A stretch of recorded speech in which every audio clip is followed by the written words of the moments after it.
Bonjour, c'est un plaisir de vous retrouver pour aujourd'hui un question-réponse. Et je profite d'un après-midi pluvieux en Catalogne, c'est pas fréquent, pour squatter la salle de jeu des enfants et me poser avec vous pour une heure et demie, on va voir un petit peu le temps qu'on a devant nous, pour explorer les questions que vous avez posées au travers, je rappelle toujours pour ceux qui veulent poser des questions, Facebook ou le site regenere.org. Sur le site regenere.org, il y a un formulaire de contact. Et sur Facebook, tous les milieux de semaine à peu près, Pierre lance un appel aux questions. Pierre Dufresne lance un appel aux questions. Je l'en remercie.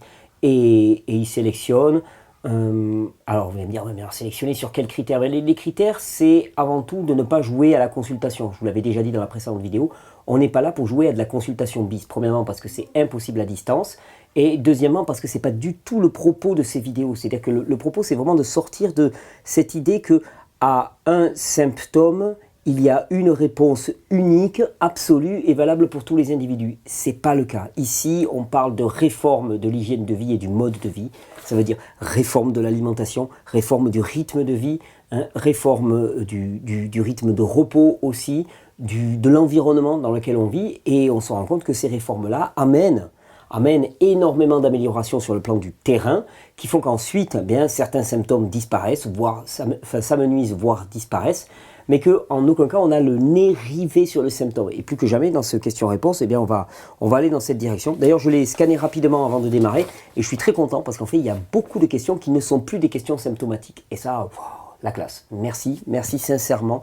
Merci de sortir de cette espèce d'ornière du symptôme qui nous obsède. On voit que ça. Hein. J'ai mal à la tête, qu'est-ce qu'il faut que je fasse pour ne plus avoir mal à la tête, et ainsi de suite. Et puis à côté de ça, on te parle de réforme d'hygiène de vie. Oui, non, mais qu'est-ce qu'il faut que je fasse pour ne plus avoir mal à la tête? Et c'est certain que ça te fait mal à la tête. C'est certain, et c'est fait pour focaliser toute ton attention. Un peu comme un prestidigitateur qui est en train de préparer un tour là, sur sa gauche, et puis qui, sur sa droite, est en train de bricoler, tu vois, d'attirer ton attention. Hein, là, c'est le mal de tête. Le mal de tête, il te fait mal là. Mais le mal de tête, il peut être dû à de multiples raisons qui sont bien plus importantes et qui seront importantes et premières à traiter. Par exemple, congestion intestinale. Si tu as les intestins complètement bloqués, il y a des grandes chances que tu aies mal à la tête.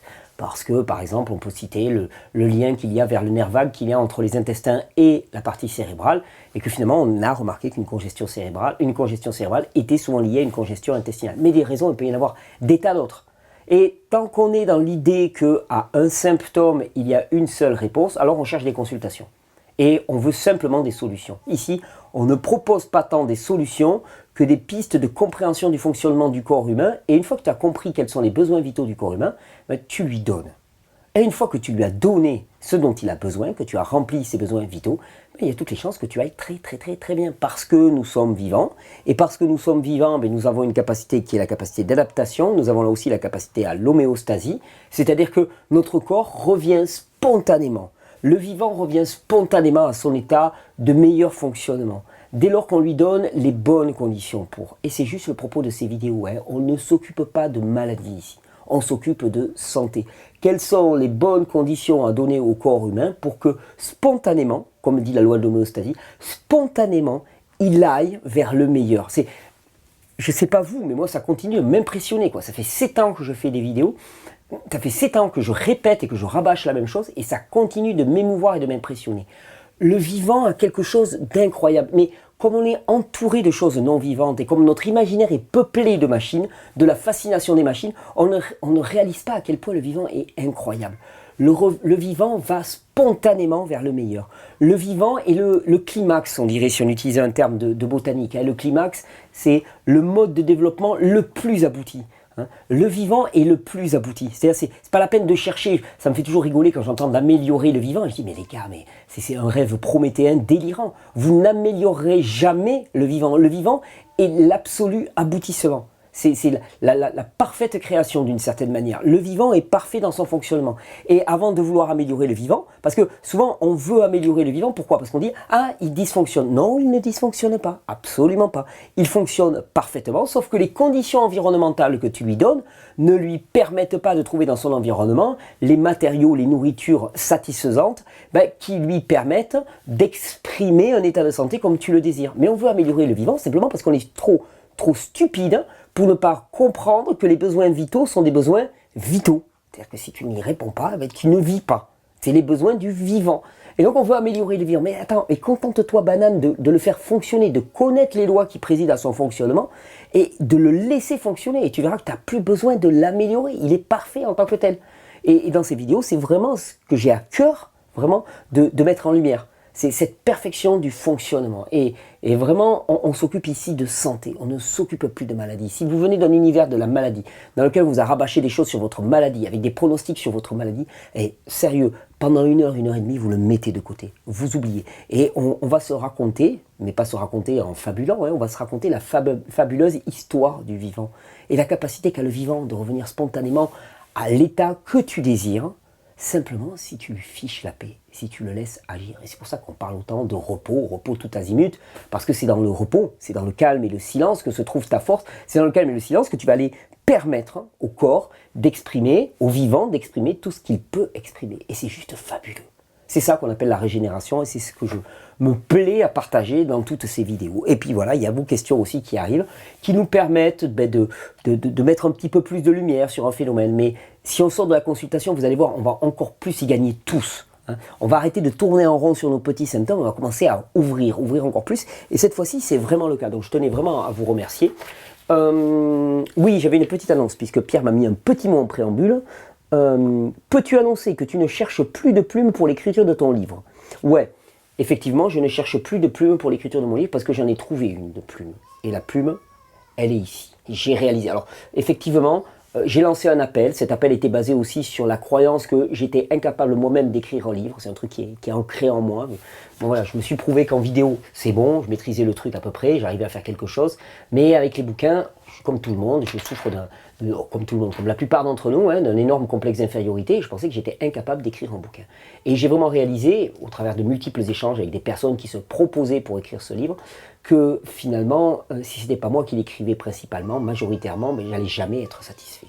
Donc c'est moi qui vais l'écrire, je m'y suis mis, j'ai déjà mis le plan, c'est un projet. J'espère qu'il pourra être publié pour Noël 2018, voire la rentrée 2019, parce qu'en 2019, avec la rentrée 2019, il va y avoir aussi un super événement, c'est la sortie du film Régénération, qui a été filmé par mon ami Alex Ferrini, un superbe film. Je vous en avais parlé, j'avais lancé un appel pour le crowdfunding, le financement participatif, vous avez répondu de manière massive et c'était génial, et Alex vous en remercie encore. Et donc peut-être qu'on fera sortir les deux en même temps, comme ça sera un coup de butoir de la régénération. Sur le plan médiatique, ça va dépoter un petit peu. Donc voilà, je cherche plus de plumes. Je vous remercie toutes les personnes qui se sont mobilisées. Je suis désolé, peut-être qu'il faudrait que j'attende plus pour parler. En même temps, vous savez comment je suis. Je parle spontanément quand je sens les choses. Et donc, voilà, j'ai été très touché de voir l'élan de personnes qui voulaient m'aider. Il y en a quand même que je vais recontacter pour ce qui est du domaine de la relecture. Il y en a beaucoup qui sont proposés pour la relecture. Ça sera vraiment bienvenu. Mais pour ce qui est de l'écriture, c'est moi qui vais m'en occuper. Et je pense que ça sera très très bien comme ça. C'est quelque chose que j'ai vraiment à cœur. Maintenant, j'ai envie. Ça y est, la fin est montée et j'ai les crocs pour ça. Et pareil, il me dit faire un petit topo sur l'avancement des maisons de régénération.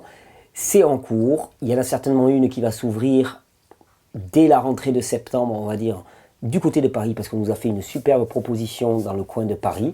Donc c'est en cours, je vous tiens au courant. Le processus est engagé, comme tout processus, il prend du temps. On apprécie toutes les remarques, toutes les suggestions que vous nous envoyez. C'est un projet qui nous tient énormément à cœur, mais comme tous les projets qu'on développe au sein de l'association Régénère. Il faudra que je vous fasse un topo un petit peu de ce qu'on fait vraiment au sein de l'association Régénère, parce qu'il y a des tas de choses que vous ne voyez pas, qui sont des activités prévisionnelles, on va dire, mais on est en train de construire un futur lieu de stage pour vous accueillir en pleine nature dans un cadre magnifique. On a ce projet de maison de régénération qui est en cours, il y a le bouquin qui est en cours, il y a un film qui est en cours aussi, bon, qui est quasiment terminé. Enfin, il y a tellement de projets qui sont en place, en renouvellement du site internet aussi qui va être retravaillé. Enfin voilà, c'est énorme et c'est vrai que vous n'en voyez que la face émergée un petit peu de cet iceberg. Vous voyez les fruits une fois qu'ils arrivent. J'aurai à cœur de sitôt là, de vous faire. Je vais faire une petite pause. Moi, du 25 février au 11 mars, je serai absent. Enfin, je pars en voyage. Je prends des vacances officielles avec la famille. Mais je vais préparer un maximum de vidéos pour ce temps-là, pour vous donner aussi tout le contenu que je veux vous donner. Je vais essayer de commencer ma série sur les vaccins auxquels je tiens particulièrement. Et de retour, je vous ferai un petit topo sur ce que c'est que l'association Régénère, comment elle fonctionne et quels sont les projets qui sont en cours. En tout cas, pour le coup, là, maintenant, on est parti pour une question-réponse. Donc, je vous remercie. Hop, on a fait une petite intro de 10 minutes, ça va, on maîtrise le truc. On est parti pour les questions-réponses. Donc, toutes celles-là, elles ont été principalement collectées sur Facebook. Pas que, mais principalement sur Facebook. N'hésitez pas à utiliser aussi le formulaire de contact du site pour envoyer vos questions. Donc, question de Anonyme. Bonjour. J'aimerais savoir ce qu'il en est du THC ingéré. Alors, THC, qu'est-ce que c'est que le THC? C'est le tétrahydro 9 cannabinoïdes de mémoire, ou tétra 9 hydrocannabinoïdes. Je ne me souviens plus exactement dans quel ordre c'est. Le THC, c'est la substance démoniaque qui fait planer les petits jeunes qui fument leur tarpé. Donc le THC, c'est la substance psychoactive du cannabis, pour préciser. J'aimerais savoir ce qu'il en est du THC ingéré. Je précise bien ingéré, sous forme de lait au cannabis notamment, ou de space cake éventuellement. Alors space cake aussi, je précise pour ceux qui n'ont pas vécu les années 70, space cake c'est les gâteaux de l'espace. En fait, ce sont des gâteaux qui sont souvent faits avec ce qu'on appelle du beurre de Marrakech, c'est-à-dire on prend du cannabis et on le fait infuser dans une matière grasse, le beurre, et à partir de ce moment-là, tu peux faire tous les gâteaux que tu veux, tu peux même te faire des petites tartines, et puis tu as des petites tartines, elles volent toutes seules, quoi. Elles décollent devant toi, elles te parlent même les tartines des fois. Hein, tu parles avec des tartines, ouais. Ça arrive, je te promets. Donc Space Cake, je sais que le foie le transforme en quelque chose de plus puissant au niveau psychoactif. Je sais aussi que le THC ingéré passe la barrière hémato-encéphalique. Par contre, j'ignore quels en sont les effets sur l'ensemble de l'organisme, système nerveux, système digestif, y compris ce truc inutile qu'on appelle le cerveau. Alors qu'en est-il? Alors, il faut bien comprendre que chaque fois qu'on parle de cannabinoïdes, donc il y a deux cannabinoïdes majeurs auxquels on s'intéresse quand on parle du cannabis. On parle du THC, le tétrahydrocannabinoïde. On parle du CBD, le cannabidiol, qui actuellement est de plus en plus mis en valeur pour ses effets sur le système nerveux, dans les cas de maladies de Parkinson, les choses comme ça. Il y a même un produit qui s'appelle le Sativex. Sativa, c'est le nom, je ne retrouve plus le nom botanique du cannabis. Mais enfin c'est quelque chose sativa, ça m'a perdu, j'ai perdu. Et donc bon, Sativex, ça renvoie au nom de cannabis. Et donc il y a le cannabis indica, il y a le cannabis sativa, ce sont des variétés différentes de cannabis. Et donc on parle beaucoup, c'est à la mode actuellement. Ce qu'il faut savoir déjà quand on parle des cannabinoïdes, c'est que il y a dans le corps, sur nombre de cellules du système nerveux central, donc de la partie cérébrale, mais aussi en particulier du système immunitaire, des récepteurs aux cannabinoïdes. Alors là, tout de suite, je sens que tu vas t'affoler, tu vas me dire, ah ok, d'accord, donc on est fait pour fumer des pétards. C'est pas exactement ce que je veux prouver. C'est pas exactement ça. Ce que je veux te dire par là, c'est que le corps produit lui-même ces cannabinoïdes. Et ouais, en fait, il y a ce qu'on appelle les endocannabinoïdes. Ce sont les cannabinoïdes que produit le corps lui-même, qui sont en particulier des neurotransmetteurs, et il y a des récepteurs à ces cannabinoïdes dans le corps. Donc ça, c'est le corps produit lui-même ces cannabinoïdes, et ces cannabinoïdes vont avoir un rôle, la plupart du temps, modérateur, modulateur, calmant sur le système nerveux, en particulier le THC. C'est un neurotransmetteur qui s'appelle l'anandamine, si je ne me trompe pas. L'anandamine, c'est le cannabinoïde qui ressemble le plus au THC, où le THC est le cannabinoïde exocannabinoïde, donc extérieur, qui ressemble le plus à l'endocannabinoïde qu'on appelle l'anandamine, et l'anandamine est un produit régulateur du système nerveux. Sauf que c'est toujours pareil, quand le corps en produit, il en produit une petite quantité à dessein. Ils ont un rôle aussi calmant pour le système nerveux sensitif, c'est-à-dire que tu ressens moins la douleur. Donc quand la douleur devient très intense, le corps a moyen, heureusement, de produire des substances qui vont moduler la sensation de douleur. Ce sont les cannabinoïdes. Quand tu commences à prendre des phytocannabinoïdes, c'est-à-dire des cannabinoïdes issus des plantes, donc des cannabinoïdes venus de l'extérieur, tu les prends bien sûr en quantité massive par rapport à ce que tu ingérerais normalement, et donc tu as les effets psychotropes, alors que dans la vie courante, tu n'as pas d'effets psychotropes par l'utilisation, par la consommation de cannabinoïdes produits à l'intérieur du corps. Donc tu comprends la différence, endocannabinoïdes, exocannabinoïdes. Exocannabinoïdes qui sont des phytocannabinoïdes puisqu'ils viennent des plantes. Donc il y a le THC, tétrahydrocannabinoïde, qui va avoir une action principalement sur le système nerveux, mais aussi sur le système immunitaire. C'est-à-dire qu'il y a des récepteurs aux cannabinoïdes, qu'on appelle les CB1 et les CB2, c'est deux types de récepteurs. Il y en a d'autres même, mais enfin principalement il y a deux récepteurs, CB1 et CB2. Et ces récepteurs au CB1 et CB2, on les trouve dans les cellules du système nerveux, on les trouve aussi principalement dans les cellules du système immunitaire.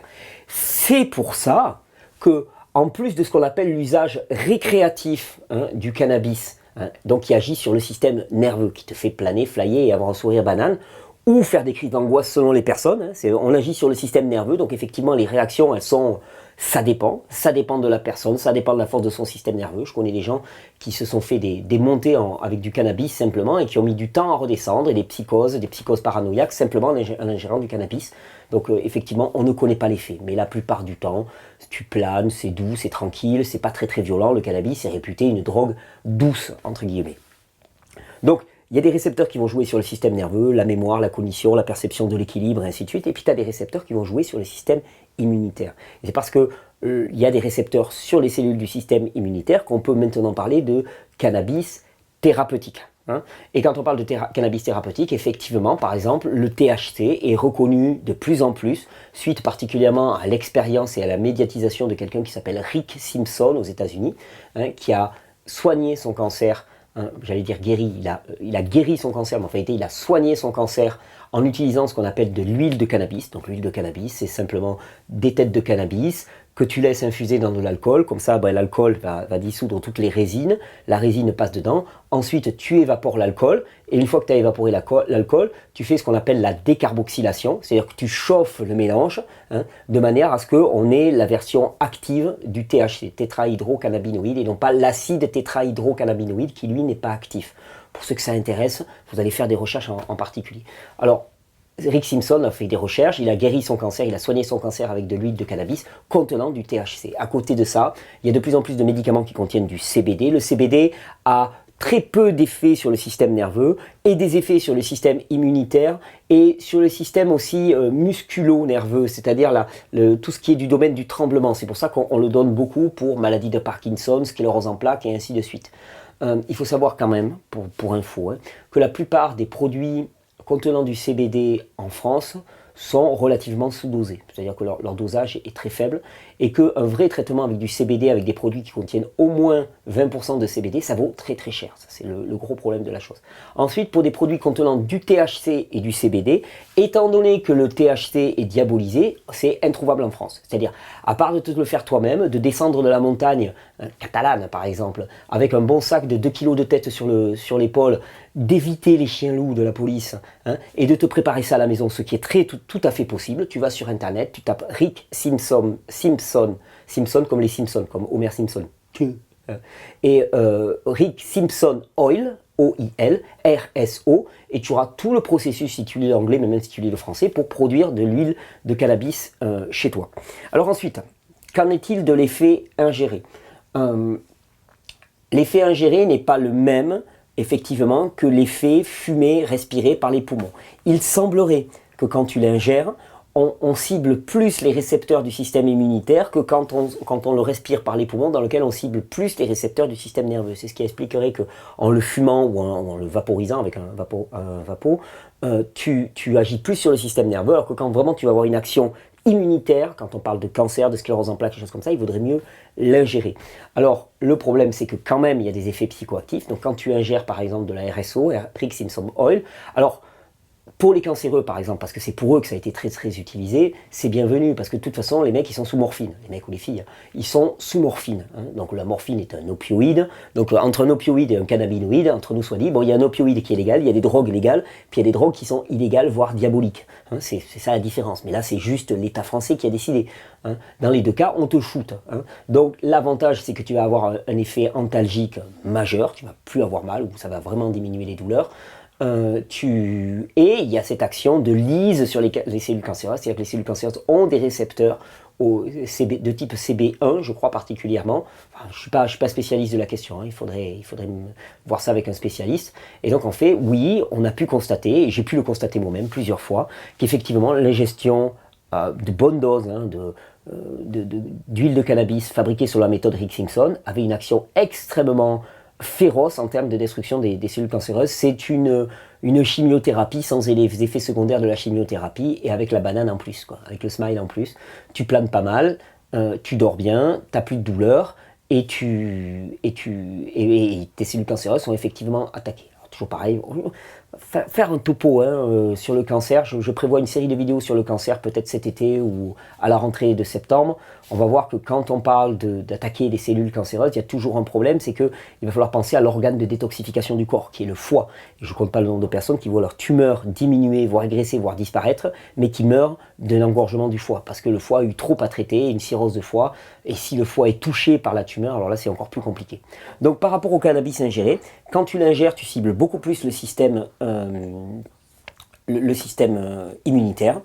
Petite recommandation, si tu l'ingères, si tu veux diminuer encore l'effet high que tu peux avoir avec le THC, eh ben, je te conseille de l'utiliser, de le mettre dans des gélules gastro-résistantes, ce qui veut dire que ça passe plus dans l'intestin grêle, et à ce moment-là on se rend compte qu'il y a moins encore d'effet high.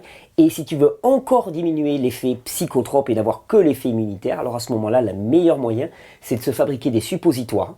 Tu prends de l'huile de coco ou du beurre de cacao par exemple, des petits moules à suppositoires, ça se trouve sur internet, et à ce moment-là tu fabriques des petits suppositoires dans lesquels tu mets la petite dose d'huile de cannabis, hop, par l'anus, et à ce moment-là les effets, alors l'anus c'est une zone extrêmement vascularisée qui va bien absorber, et à ce moment-là il y a peu de chances que tu aies des effets psychotropes, en tout cas ils sont vraiment réduits.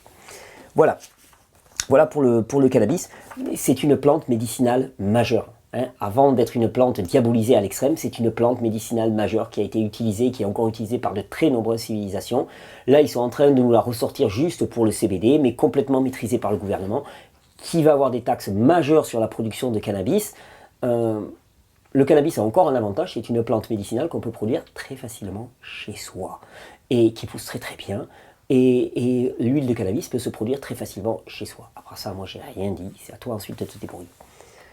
Mais pour le système immunitaire, c'est très intéressant et antidouleur majeure.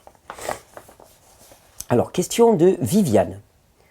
Peut-on et comment se débarrasser d'acouphènes survenus l'an passé? Deuxièmement, on m'a diagnostiqué un lichen vaginal depuis environ 2 ans. Apparemment très fréquent chez les femmes, mais personne n'en parle. C'est très invalidant sexuellement car entraîne une sclérose des tissus où ils deviennent durs et donc un acte sexuel douloureux, qui le rend plus rare par peur et donc encore plus douloureux, c'est un cercle vicieux. On m'a prescrit des corticoïdes locaux et une pommade assouplissante. Super, corticoïdes anti-inflammatoires. On parle de lichen, qui est quand même une dermite, donc c'est-à-dire une inflammation de la peau avec des développements de champignons et choses comme ça, et on te met des anti-inflammatoires. Je vois vraiment pas le rapport entre nous soit dit, mais bon, c'est pas grave, il faut bien les placer quelque part, c'est anti-inflammatoire, il faut bien vendre les stocks. Du coup, je mets juste de l'huile de ricin quotidiennement et relative abstinence qui me pèse malgré ma jeune soixantaine. Je précise que je suis quasiment végan et à 60% crudivore. Voilà, j'ai essayé de détailler pour faciliter à Thierry une réponse adéquate. J'habite en Amérique centrale, donc tout n'est pas dispo ici. Ok. Alors, écoute, je vais te répondre, il y a plusieurs choses très intéressantes dans ton message. Le premier, tu me donnes ton régime alimentaire. C'est donc que tu pars du principe que les acouphènes sont liés ou pas, ou en tout cas que la clé serait sur le plan du régime alimentaire. Qu'est-ce que c'est que les acouphènes? Tu me demandes comment guérir des acouphènes. En fait, je vais te dire, je ne sais absolument pas. Je ne sais absolument pas. Qu'est-ce que sont les acouphènes? Les acouphènes sont multifactoriels. Il y a en grande partie une inflammation du nerf auditif, qui est enflammé en permanence. Il y a aussi d'autres causes. C'est toujours pareil. À un symptôme, il n'y a pas une cause unique. Et ça, vraiment, il faut s'en débarrasser. À un symptôme, il n'y a pas une cause unique. À un symptôme, il n'y a pas une cause unique. Donc, inflammation du nerf auditif. Si tu me parles d'inflammation du nerf auditif, on revient sur ce dont on parlait dans la vidéo par exemple sur les cheveux, surproduction de radicaux libres, surproduction d'acide par le métabolisme cellulaire.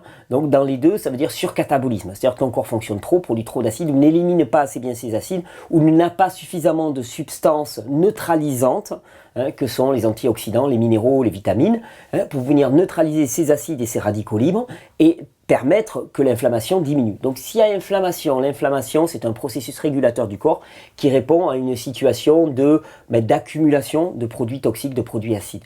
Donc diminuer l'inflammation. Diminuer l'inflammation, ça veut dire drainer vers les émonctoires, c'est-à-dire envoyer tout le matos vers les émonctoires. Ça veut dire avant tout se reposer, arrêter d'en rajouter. Mais globalement, je n'ai pas de traitement spécifique aux acouphènes. Je vais te parler de réforme du mode de vie, c'est-à-dire une alimentation mais qui est déjà au top pour toi, Hein, globalement, tu me dis 60% crudivore, enfin tu manges beaucoup de fruits, tu es en Amérique centrale, j'imagine que tu dois avoir des fruits de qualité.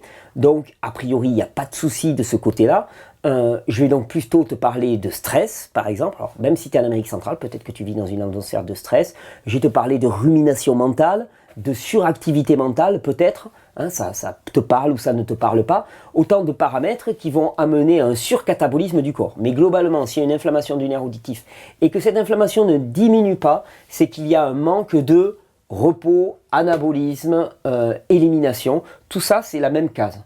C'est-à-dire que quand je te dis repos, quand je te dis anabolisme, quand je te dis élimination, c'est la même case. Quand le corps se repose, il construit des tissus, il répare, ça c'est l'anabolisme. Et quand le corps se repose, il élimine aussi. C'est le moment où il élimine. Alors après, tu peux soutenir ça avec des mélanges de plantes qui vont faciliter l'élimination. Je pense au mélange par exemple pure élimination, son nom parle de lui-même, mais il fonctionne super bien. Ça peut être une formidable aide pour retrouver des urines qui éliminent vraiment, pour retrouver des intestins qui éliminent vraiment. Parce que c'est bien beau d'uriner, mais si ton urine elle est claire et qu'il n'y a rien dedans, en fait tu n'élimines rien. Le fait d'éliminer de l'eau ne veut pas dire que ton corps est en train de se nettoyer, simplement tu élimines de l'eau. Donc il s'agit d'avoir un fonctionnement rénal de filtration. Rétablir la filtration rénale, ça demande du temps, du repos, et parfois, même souvent, de l'aide. Et le mélange pure élimination, par exemple, fonctionne extrêmement bien à ce niveau-là. Tu te fais des cures de 3 semaines du mélange pure élimination, une boîte, tu te le fais régulièrement, et tu vas voir que de jour en jour, de session en session, de cycle en cycle, ton élimination rénale va être vraiment améliorée. Après, tu me parles de lichen vaginal. Lichen vaginal, c'est une dermite, c'est une inflammation aussi. Donc, il y a une inflammation généralisée à l'échelle de ton organisme, certainement. Qui dit inflammation, dit suraccumulation, comme je te l'ai dit, et dit nécessité de mettre du repos là-dedans. Je peux rien te dire de plus spécifique. Donc, il n'y a pas de méthode spécifique. La méthode, c'est là où il y a surcatabolisme, suractivité, surdégradation, surproduction d'acide, eh bien de mettre du repos, de l'anabolisme, une alimentation antioxydante, pleine de minéraux, pleine de vitamines, ce que tu fais déjà en grande partie, donner du temps de repos, du temps de jeûne, pourquoi pas, repos mental. Pensez bien qu'il y a énormément de ce qui se passe de destructeur pour notre corps se passe à ce niveau-là, c'est-à-dire qu'on n'a pas à attendre de l'extérieur. Comme on n'a pas à attendre de l'extérieur une solution, on n'a pas à attendre de l'extérieur une dégradation. C'est-à-dire que notre mental qui fonctionne à plein en permanence est notre première source de stress. Culpabilité, colère, rancœur, pensée répétitive, tout ça, ça nous détruit littéralement. On se fait bouffer par nos pensées. Et c'est un peu ce sur quoi j'insistais, d'ailleurs, qui n'a pas été compris par certaines personnes. J'anabolise un peu.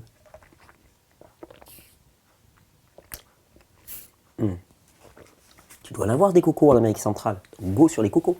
C'est ce qui n'a pas été forcément compris quand j'ai fait ma vidéo sur les cheveux. Des gens qui me disaient « Ouais, mais bon, avant tu parlais d'alimentation, maintenant tu parles de stress. » Ce que je voulais juste dire, c'est que le stress auquel on est confronté au quotidien demande à être limité et qu'une excellente alimentation peut largement pas suffire pour compenser un stress excessif. Voilà tout ce que je disais dans ma vidéo au final. C'était un prétexte pour parler d'anabolisme, de catabolisme, de radicaux libres et d'antioxydants. C'était juste ça. Donc dans ton cas, Viviane, je ne peux que te tenir mon même discours éculé que je tiens depuis 7 ans, qui te dit alcalinise, apporte du repos, alcalinise, anabolisme, apporte du repos, permet l'élimination, permet à ton corps de retrouver du repos, parce que là il y a une inflammation, et puis mets-toi à jeûner si tu ne sais pas, jeûner globalement, repos total, et ça a marché. Ça ne peut pas ne pas marcher, parce que c'est comme ça que fonctionne le vivant, et que si tu m'écris, c'est que tu es encore vivante. Question de Sébastien, bonjour Thierry. Bonjour, Thierry pourrait-il, c'est moi, parler, maintenant il s'adresse à Pierre, c'est plus moi la star de Facebook, quoi. C'est chaud là, à gérer ça comme ça. Alors, mais c'est vrai qu'il est plus grand, plus costaud, plus beau et plus jeune que moi. Donc il faut que je m'attende à ça. Thierry, pourrait-il parler dans une prochaine vidéo de... Ah ouais, mais voilà, mais quand on veut une réponse, c'est à Thierry qu'on demande, c'est à Titi. Pourrait-il parler dans une prochaine vidéo de la diverticulose, diverticulite et sigmoïdite? J'ai 46 ans et moi-même beaucoup de diverticules sur le côlon gauche et le sigmoïde. Et j'ai fait 2 grosses crises de diverticulite, dont la dernière il y a 1 an et demi avec occlusion et découverte de polypes dans le grêle. Donc je me suis repris en main, on va traduire après, ne vous inquiétez pas si vous ne comprenez pas. Refusé une intervention chirurgicale, réduit le stress, repris le sport, fait du yoga, changement alimentaire, plus. Super. Ma question, mes diverticules peuvent-ils disparaître en quelques années? Comment favoriser, stimuler leur régénération? Comment retrouver un côlon et sigmoïde de jeune homme, si c'est encore possible? Aujourd'hui, j'ai beaucoup mieux. Ma dernière prise de sang montre néanmoins encore un taux de leucocytes bas et un taux de vitamine B12 à 160 picogrammes. Je fais une supplémentation de vitamine D3 chaque matin. Voilà. On parle de diverticules, on parle de sigmoïdes. Quand on parle de sigmoïdes, on parle du côlon. Quand on parle du côlon, on parle de l'organe d'élimination, un gros organe d'élimination de l'organisme qui se situe juste après l'intestin grêle. Attendez, je vais mettre ça comme ça pour rentrer dans le cadre. Et on va relever un petit peu l'appareil photo. Attendez, hop. Hop. C'est bon là le cadre? Ouais, cool. Comme ça je rentre dans le cadre, c'est plus joli. Donc on parle d'un gros organe d'élimination de l'organisme. Hein. Il y a le côlon ascendant qui se situe ici, le côlon transverse, le côlon descendant, et ensuite il y a ce qu'on appelle le sigmoïde, hein, et qui se termine par l'anus, la partie anale. Donc le sigmoïde, c'est le bas du côlon, c'est la fin du côlon, c'est juste avant, et ça fait un petit zigouigouig si vous voulez regarder des planches d'anatomie. Ça fait un superbe gauche-droite bien serré là qu'il faut passer tout au frais à main, et c'est pour ça que ça bloque souvent au niveau du sigmoïde. Donc sigmoïdite, qu'est-ce que ça veut dire sigmoïdite? Inflammation du sigmoïde. Alors c'est toujours pareil. Dans toutes ces situations, il y a un potentiel de départ. C'est-à-dire qu'il y a des individus qui naissent avec des tissus du côlon sigmoïde ou du côlon en entier qui sont plus faibles, plus fragilisés, parce que le capital minéral qui leur a été transmis est plus réduit que d'autres. Donc ça, c'est une donnée, d'accord? Mais ensuite, il y a ton mode de vie. Ton mode de vie qui va faire que tu vas taper dans le capital ou pas. C'est toujours pareil, quand on parle d'inflammation, on parle d'agression, et en particulier quand on est au niveau du côlon, on parle d'agression par l'alimentation, c'est-à-dire que les produits que nous ingérons, les pesticides, les fongicides, les produits polluants qu'il y a dans l'alimentation, plus une alimentation extrêmement transformée, extrêmement dénaturée, amène à une réaction inflammatoire au niveau des intestins. Après, il y a ce qu'on appelle les diverticules. Les diverticules, qu'est-ce que c'est? C'est dans cette jolie... dans ce joli tube, en vérité qui n'est pas un tube, qui est une sorte d'accordéon du côlon, eh bien, il peut se placer des sortes d'hernies. Hein. Les diverticules, ce sont des sortes d'hernies. Et pour expliquer les hernies, j'explique toujours la même chose. Quand j'étais jeune, ça c'est ceux qui sont venus en stage le connaissent cette image, mais je trouve qu'elle est très parlante. Quand j'étais jeune, j'étais un bad boy. Et j'étais un dur dans mon école. Et les durs, on les reconnaissait à une chose, c'est qu'on enlevait les freins à l'arrière de nos vélos. On enlevait même les freins de nos vélos. On roulait sans frein. Là, tu prouves que tu es un mec, quoi, un vrai, un tatoué. Mais alors, bon, il y a bien un moment, il fallait freiner pour éviter de se prendre les murs dans les dents. Donc, comment on faisait? Eh bien, avec nos talons, avec nos pieds, on venait bloquer la roue arrière. Donc, en freinant avec nos chaussures contre le flanc du pneu. Et il pouvait se trouver que le flanc du pneu, à force d'être usé, eh bien, d'un seul coup, la chambre à air passait au travers du champ du pneu, du flanc du pneu, et faisait une sorte d'hernie qui pouvait même exploser. Mais pour comprendre les diverticules et pour comprendre les hernies à l'échelle de tout le corps, je trouve que c'est la meilleure image qu'on puisse utiliser. C'est-à-dire qu'il y a un affaiblissement des tissus. Et de quoi sont constitués ces tissus conjonctifs? Ils sont constitués d'un maillage minéral. Hein, c'est un maillage de minéraux avec une charge électrique propre qui constitue la structure de ces tissus. Donc la déminéralisation amène à un affaiblissement des tissus. C'est le maillage minéral lâche, et comme le maillage minéral lâche, alors à ce moment-là, des hernies peuvent se produire, hein, qui vont amener donc ces phénomènes de diverticules. Les diverticules sont des petites poches. Une fois que la petite poche est présente, tu imagines bien que là-dedans, il y a des tas de petites choses qui vont commencer à s'accumuler, des déchets de repas, des fibres et ainsi de suite. Ces choses-là ne vont pas être entraînées par la circulation normale, et comme ça stagne, qu'est-ce qui se passe? Eh bien à ce moment-là, il y a une multiplication de micro-organismes, et il y a un effet d'inflammation, l'inflammation liée à la putréfaction, à la fermentation de tous ces matériaux qui sont en stagnation.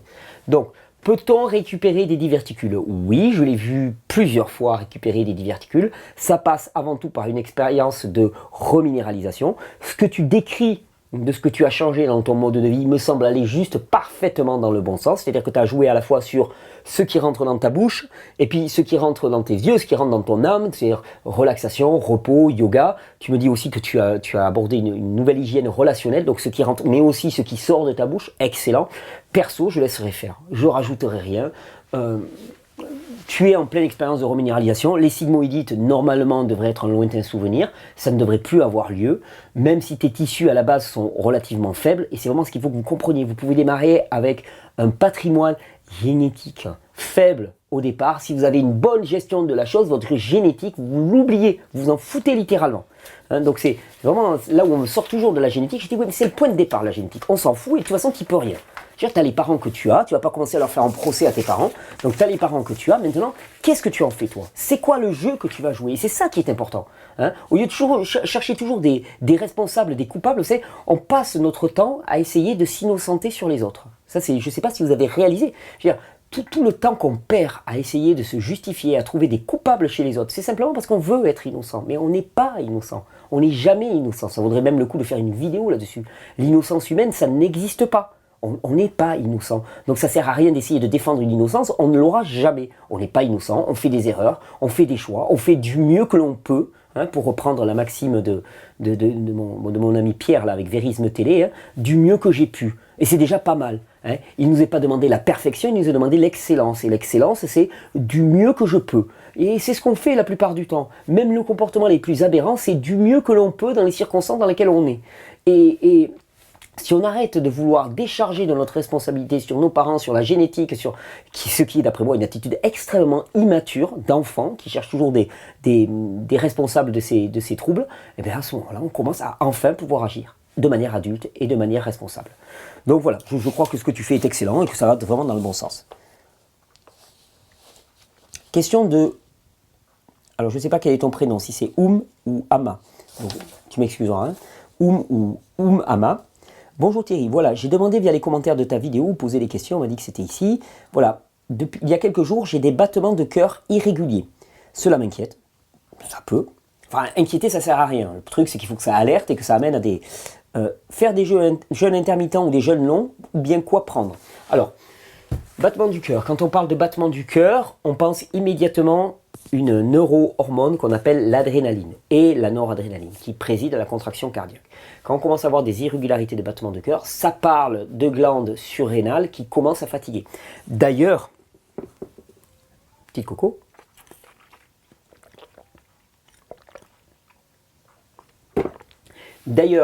j'ai eu vent d'une technique de prévision des arrêts cardiaques qui était utilisée par des médecins russes dans lequel ils se contentent d'écouter les battements cardiaques et ils peuvent prédire, entre guillemets, alors c'est pas prédire, hein, c'est qu'ils commencent à percevoir une légère arythmie et cette légère arythmie leur dit oula, au niveau surrénalien, au niveau production d'adrénaline, ça commence à être faiblard.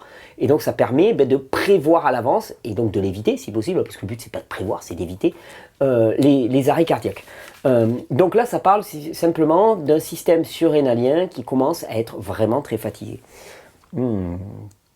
Je suis sous lévothyroxine, donc hypothyroïdie, et comme je vous le dis dans la plupart des vidéos, on a une faiblesse du système endocrinien, du système nerveux dans son ensemble, hein, par suradaptation. C'est-à-dire qu'à force de devoir s'adapter, eh bien le corps n'en peut plus. Donc production d'adrénaline, production d'hormones thyroïdiennes, tout est dans les choux.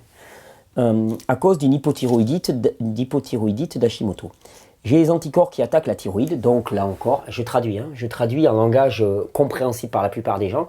Si tu as une maladie auto-immune, ça veut dire perméabilité intestinale. Donc perméabilité intestinale, ça veut dire microbiote intestinal qui est affaibli, lié à la fatigue chronique, tout ça, ça va ensemble, hein, c'est un pack, intégralité du pack. Ça veut dire aussi déminéralisation, donc faiblesse du système endocrinien et ainsi de suite. J'ai les anticorps qui attaquent la thyroïde, j'ai des sensations de froid de temps en temps, donc tu es fatigué. Je ne suis pas stressé par un travail car je suis retraité. Ouais, non mais tu as pu l'être. J'ai 56 ans. Je précise que je suis... Alors, voilà l'élément que je cherchais. Tu n'es pas stressé. Tu dis que tu n'es pas stressé et tu précises que tu es en obésité très forte, presque morbide. Pour ton corps, c'est un stress. C'est un stress au quotidien. Et c'est pas... je dis ça, hein, ça n'a aucun caractère... péjoratif. Je ne suis pas en train de juger de ton physique, il y a les trop gros, il y a les trop maigres, enfin moi j'ai été les deux à la fois au cours de ma vie, donc je connais très bien les problématiques.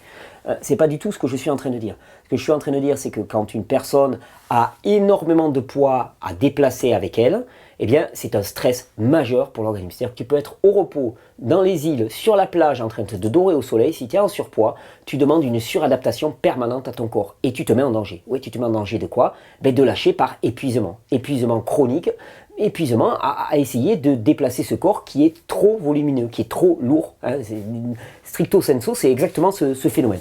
Donc, qu'est-ce qu'il faut faire? Il faut perdre du poids et de manière massive et radicale. Donc, tu me parles de jeûne intermittent. Moi, il me semble qu'effectivement, le jeûne est le meilleur moyen de perdre du poids. C'est d'une logique implacable. Tu vas me dire, tu manges pas, tu perds du poids. Ouais, mais ça va au-delà de ça. C'est que si tu es en surpoids, c'est pas simplement parce que tu as trop mangé. C'est parce que les mécanismes de régulation de l'appétit et de la satiété dans le corps sont complètement déréglés. Non, parce que les régimes où tu ne manges pas, on sait très bien que si tu manges... Alors, il y a des régimes où tu manges peu. C'est bien le problème de la plupart des régimes, c'est que tu manges peu. Donc tu n'es pas en jeûne, donc le corps ne lance pas ses processus de nettoyage, de récupération, de régénération. Et à ce moment-là, tu te contentes de manger peu, et quand tu te remets à manger normalement, rien n'a été réparé. C'est pour ça que moi, je crois fermement au jeûne pour perdre du poids, non pas tant par l'effet consommation des graisses, mais par l'effet régulation du système endocrinien en particulier, qui règle la fonction de satiété. C'est-à-dire qu'on va chercher dans le jeûne non pas la perte de poids, mais la réorganisation, la réharmonisation du système endocrinien qui va permettre ensuite que les principes de satiété soient respectés, que la personne perde du poids naturellement. Donc oui, moi, je n'hésiterai pas à me lancer dans un processus de jeûne, malgré l'arythmie cardiaque. Tout ce que je vais faire, c'est que je vais y aller très progressivement. Je vais commencer par un jeûne alterné, par exemple, ne pas manger le matin, voir comment ça se passe. Il y a peu de chances que tu meurs avec un jeûne alterné. Et puis si ça va bien, je pousse jusqu'à 1 journée, 2 journées, 3 journées. Je ne partirai pas sur un jeûne très très long, vu quand même que tu me dis qu'au niveau cardiaque, c'est un petit peu léger. Mais à toi de voir, hein. Peut-être qu'au bout d'un an de pratique, tu vas te rendre compte que tu peux enchaîner des 2-3 semaines de jeûne sans aucune difficulté. Tu as du stock. Sérieux, ça peut paraître, c'est pas du tout sarcastique ce que je dis là. Quand je rencontre des personnes qui sont en surpoids, je leur dis mais vous avez du stock de graisse, vous pouvez jeûner 1 mois, 2 mois, 3 mois, et offrez-vous ce cadeau. Offrez-vous ce cadeau vraiment, mais ce cadeau à votre organisme. C'est-à-dire qu'au bout de ces 3 mois, non seulement tu auras perdu beaucoup de poids, c'est évident, mais surtout tu auras fait une cure de jouvence à ton organisme, à ton cerveau, à ton système nerveux qui sera juste incroyable. Mais je vous envie presque, parce que j'ai pas suffisamment moi de matière grasse pour me lancer dans un jeûne trop long, donc je fais des petits jeûnes, mais je vous envie d'une certaine manière. Je vous envie, c'est un petit peu paradoxal, mais oui, c'est une chance. C'est aussi une chance, ça peut être vu comme une chance en tout cas. Et moi je me lancerai rapidement dans le jeûne, parce que là tu as ton système endocrinien qui donne tous les signes qu'il est en train de lâcher. Tu as beau être à la retraite, c'est le moment d'agir, vraiment. Et je t'encourage. Et c'est pas loin. Ce que je veux dire par là, c'est que quand je te parle de 2-3 mois, c'est là on est quoi? On est le 17 février, on va dire que mi-mai, mars, avril, mai, mi-mai, ta vie elle peut être radicalement changée. Et c'est pas grand chose. Pour le temps des cerises, tu romps ton jeûne avec des cerises, la classe, non? Ah, c'est une proposition. Question de Mireille. Ou de Daniel. C'est Mireille Daniel. Là, vous brouillez les pistes, les gars. Ou les filles. Ah, et après, il y a Jean-Louis, donc le tableau qui est copain de Pierre Dufresne. Pour ceux qui ne comprennent pas, vous inquiétez pas, mais Pierre utilise un tableau qui parle. Il y a un tableau qui parle. Ça arrive. Donc Jean-Louis jubile à cette question. Donc on va voir la question. Bonjour, je voudrais savoir d'où vient le fait de ne jamais faire ce qui est bon pour soi. Oh, bonne question, oui. D'avoir plein d'outils à sa disposition et de faire pratiquement le contraire, ou bien de n'avoir aucune constance, de ne pas passer à l'action. Est-ce un problème de toxicité, de mauvaise absorption? Merci. Je pense qu'il faut pas se perdre. Il faut vraiment pas se perdre. Je vais essayer de te donner la réponse la plus honnête possible. Et c'est vrai que souvent dans la vie, on constate que le bien que l'on veut faire à notre corps ou aux autres, on ne le fait pas, et on a plutôt tendance à faire le mal et à se laisser entraîner. Alors, je vais prendre d'abord ta question sur le pur plan physiologique. Sur le pur plan physiologique, on va dire que on va faire de l'ésotérisme avancé, mais il y a vraiment 2 dimensions de l'être humain. Il y a la dimension charnelle, le physique, puis on va dire qu'il y a une dimension plus spirituelle. Il y en a qui disent ouais, corps, âme, esprit. Ok, nous on va faire 2 dimensions simplement, d'accord? L'esprit fait des choix, comprend, analyse. C'est le mental aussi, l'intellect. On parle vraiment à ce niveau-là, au niveau physique, et peut choisir par exemple d'aller vers le meilleur, d'aller vers une réforme de l'hygiène de vie et ainsi de suite. Le corps, pas obligatoirement. Le corps fonctionne selon des principes. Et le principe qui gouverne le corps, qui gouverne ton corps comme le mien, c'est le principe de plaisir.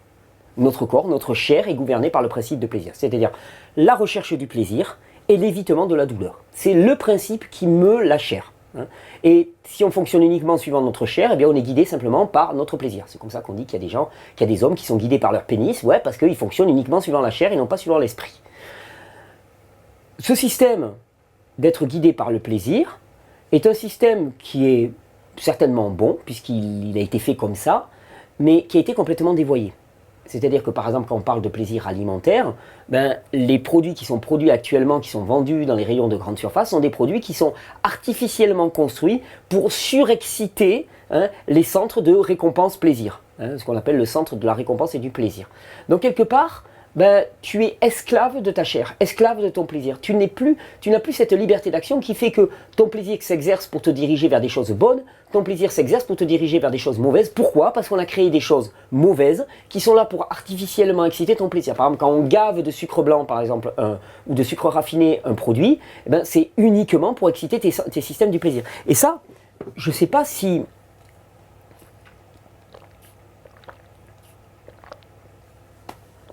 Tiens, je ne sais pas si tu réalises, tu prends cette noix de coco, là je la bois,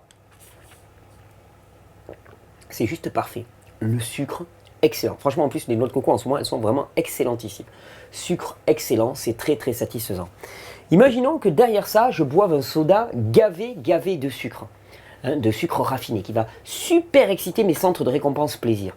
Si je reprends ma coco à côté, ensuite, il y a des grands risques, je ne dirais pas chance, qu'elle me paraisse beaucoup plus fade. Elle ne tiendra pas la dragée haute à ces boissons qui ont été artificiellement créées. Pourquoi? Parce que ça, on est dans un produit naturel, et l'autre, on est dans un produit artificiel. Et que tous ces fabricants alimentaires, mais c'est même la cuisine et la gastronomie, est une perversion. Alors, tu vas me dire, là, tout de suite, excuse-moi, c'est qui fait du bruit, une perversion? Tu veux dire que les grands cuisiniers qu'on met à... Alors déjà...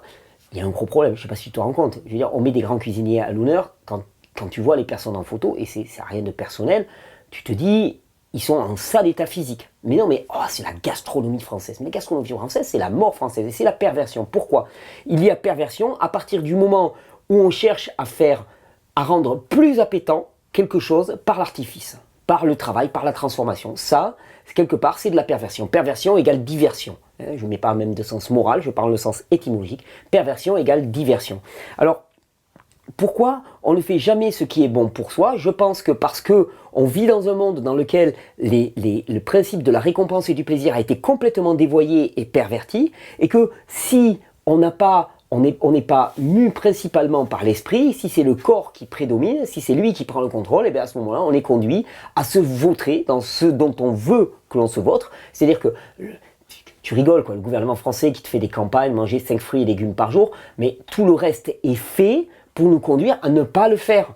Tout le reste est fait pour consommer ce qu'on appelle de la junk food, c'est la nourriture rapide. Et la junk food a une caractéristique, c'est qu'elle surexcite, elle sursollicite, elle survalorise le système récompense-plaisir. C'est-à-dire que tu n'as plus de liberté. Tu es esclave de ton plaisir dans un contexte qui est un mauvais contexte. Un mauvais environnement. Dans un environnement normal, dans lequel il n'y a que des fruits et des légumes, il n'y a pas de problème. Il n'y a absolument aucun problème. Tu peux te laisser guider par ton principe de plaisir. Tu vas voir que ton principe de plaisir va te faire te diriger vers des fruits, des légumes, vers des produits non transformés de qualité qui correspondent à tes goûts. Aucun problème de ce côté-là. Mais dans un environnement complètement dévoyé, comment tu fais? Il faut remettre du mental. Si tu ne remets pas du mental, je crois que c'est peine perdue. Donc, d'où vient le fait que l'on ne fait jamais ce qui est bon pour soi? C'est d'après moi parce qu'il y a eu une perversion et que toute notre culture est une culture de la perversion. Si on considère que, par exemple, quand j'entends dire que la gastronomie française est une partie de notre culture, je dis ok, on est une culture de la perversion. Quand tu vois que toute notre industrie et que la plupart des produits alimentaires sont des produits alimentaires qui sont exactement faits pour se vendre plus, donc pour dépasser la concurrence et donc automatiquement pour être plus appétant que les autres, donc surstimuler les centres du plaisir dans le corps, tu te rends compte que toute cette industrie, au niveau alimentaire, elle est gouvernée par ce principe de perversion, de séduction, et que ça conduit tout droit à l'autodestruction, et qu'on n'est pas libre, et qu'il faut vraiment un effort mental très puissant, il faut vraiment avoir une forme de conviction, de révélation très très forte, qui nous permette de faire des choix différents. Et je sais que c'est difficile, c'est pour ça que je tire mon chapeau à tous les gens qui choisissent de changer d'hygiène de vie, de mode de vie, plus encore même que seulement d'alimentation. C'est dur, parce que c'est séduisant, parce qu'on a toute une culture. Et on a toute une culture aussi qui nous pousse à l'artificialité des rapports entre humains. C'est-à-dire que tu vois les pubs maintenant et tout. Je veux dire, ce qui est vachement valorisé, c'est d'avoir son iPad, son iPhone, son Galaxy S8, S9, S10, là ou je sais pas quoi.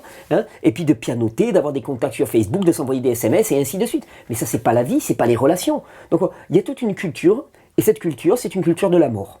La culture dans laquelle on baigne en permanence, c'est une culture de la mort des relations, la mort des individus, la mort spirituelle des individus, la mort des corps aussi, puisque ça nous conduit, je veux dire, commence à te nourrir que de junk food comme il voudrait que tu le fasses, et tu finis obèse, diabétique, hypertendu, si ce n'est avec un cancer ou un problème neurodégénératif.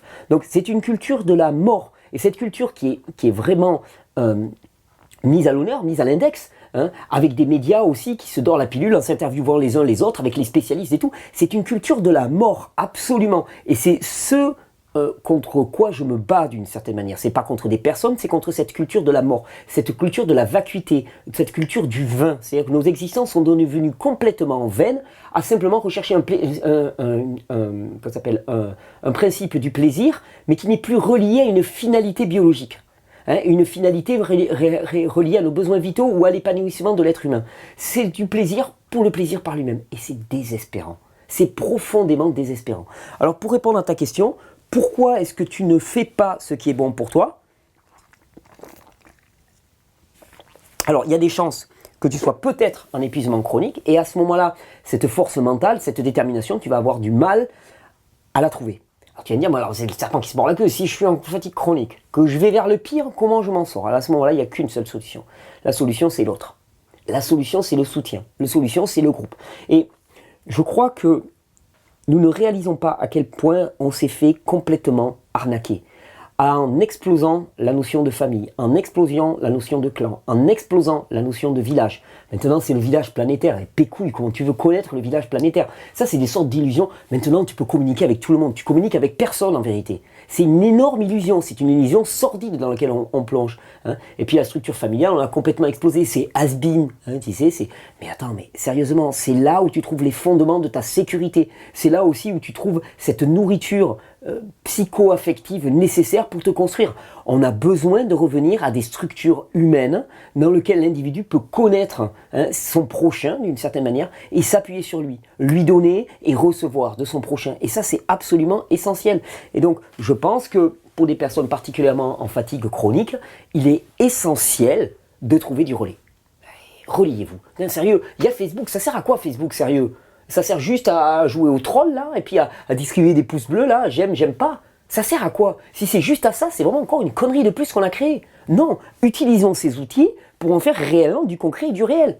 Je ne suis pas de ceux qui pensent que Facebook est définitivement condamné. Je pense que l'outil est neutre. Les outils peuvent être dangereux. L'outil est neutre, mais si tu prends un couteau extrêmement affûté, c'est clair que le danger de se couper est plus grand qu'avec un couteau qui est complètement désaffûté. D'accord. En même temps, le danger est grand de se couper, mais la potentialité aussi de pouvoir trancher des choses que tu n'arriverais pas à trancher sinon est plus grande. Donc je pense que plus l'outil est performant, plus il est risqué de l'utiliser, mais plus il y a aussi une promesse vraiment forte de gains extraordinaires. Donc à quoi sert ce Facebook? À quoi servent ces réseaux sociaux? Ça sert à quoi? Juste à s'insulter, à se faire du trollage? Ou ça sert à vraiment se souder, se rencontrer, se soutenir? Il y a suffisamment de gens qui regardent ces vidéos pour qu'il y ait des personnes à proximité de chez toi qui sont là pour engager le combat avec toi. Et c'est vraiment un combat, c'est un combat contre la chair. Tu sais, on se moque des spirituels, entre guillemets, qui exercent une ascèse sur leur chair. Moi je parle par exemple dans la tradition chrétienne, mais dans la tradition yogique ou des choses comme ça, des gens qui font vœu de renoncement et qui pratiquent le jeûne, voire même à certains moments, certains qui se flagellaient et ainsi de suite. Alors, je ne fais pas l'apologie de la flagellation, mais quel est le but derrière tout ça? Le but, c'est d'affirmer le désir de la supériorité de l'esprit sur le corps. Parce que le corps est mu par un principe de plaisir. Ce plaisir n'est pas un problème. C'est là où je pense que nombre de voies spirituelles se sont trompées. Ce plaisir n'est pas un problème. Le plaisir est un problème parce qu'il se retrouve dans un environnement qui est complètement inadapté, qui est un environnement perverti. Mais le principe en lui-même, il est parfait puisque notre corps est parfait et que ce qui a présidé à la création de ce corps, c'est la perfection. Donc je ne peux pas critiquer le principe de plaisir, sauf que on l'a déplacé. Un outil est un bon outil dans le contexte dans lequel il doit être utilisé. Tu vois, je veux dire, toujours pareil, je te dis, tu as un MacBook, le MacBook ça fonctionne très très bien. Si tu vas faire du MacBook à 10 mètres sous la mer, il va moins bien marcher, ou très peu de temps, il va marcher très très peu de temps. Pourquoi? Parce qu'il n'est pas adapté à cet environnement. C'est pas le MacBook qui t'en remettra en question, c'est les conditions dans lesquelles tu l'utilises. Et là c'est pareil. On nous a déplacés, on nous a placés dans un environnement perverti. Et un environnement qui a été créé avec une seule finalité en tête, c'est l'enrichissement maximum. L'enrichissement ou le profit maximum, parce que c'est pas l'argent le problème. Le problème, c'est la pensée d'accaparation, la pensée de pour moi.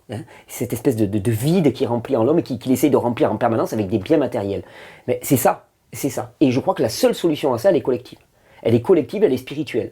Et je pense vraiment que tu ne fais pas ce qui est bon pour toi parce que l'esprit n'a pas pris assez de place et que le corps prédomine. Et que le corps prédomine dans un environnement qui est perverti. Donc tu as deux possibilités. Soit tu te changes d'environnement complètement pour te retrouver entouré d'un environnement dans lequel finalement les sollicitations sont faibles. Soit tu restes dans ton environnement et tu te muscles l'esprit. Tu fais de la musculation spirituelle. Ça me paraît... Voilà, j'espère que j'ai répondu à ta question. Et Jean-Louis, j'espère aussi que j'ai répondu à ta question. Mais je sais qu'en France, parler de spiritualité, c'est chaud, il ne faut pas en parler. Mais c'est absolument nécessaire, c'est une dimension primordiale. Primordiale. Et chaque fois, je vous lance le cherche en toi et ainsi de suite, mais c'est évidemment ça. Va chercher en toi. Il ne s'agit pas de suivre une quelconque religion ou quoi que ce soit, parce qu'elles se sont accaparées le droit de parler de spiritualité. Il n'y a qu'elles qui peuvent parler de spiritualité. Là encore, ça j'en vois complètement bouler.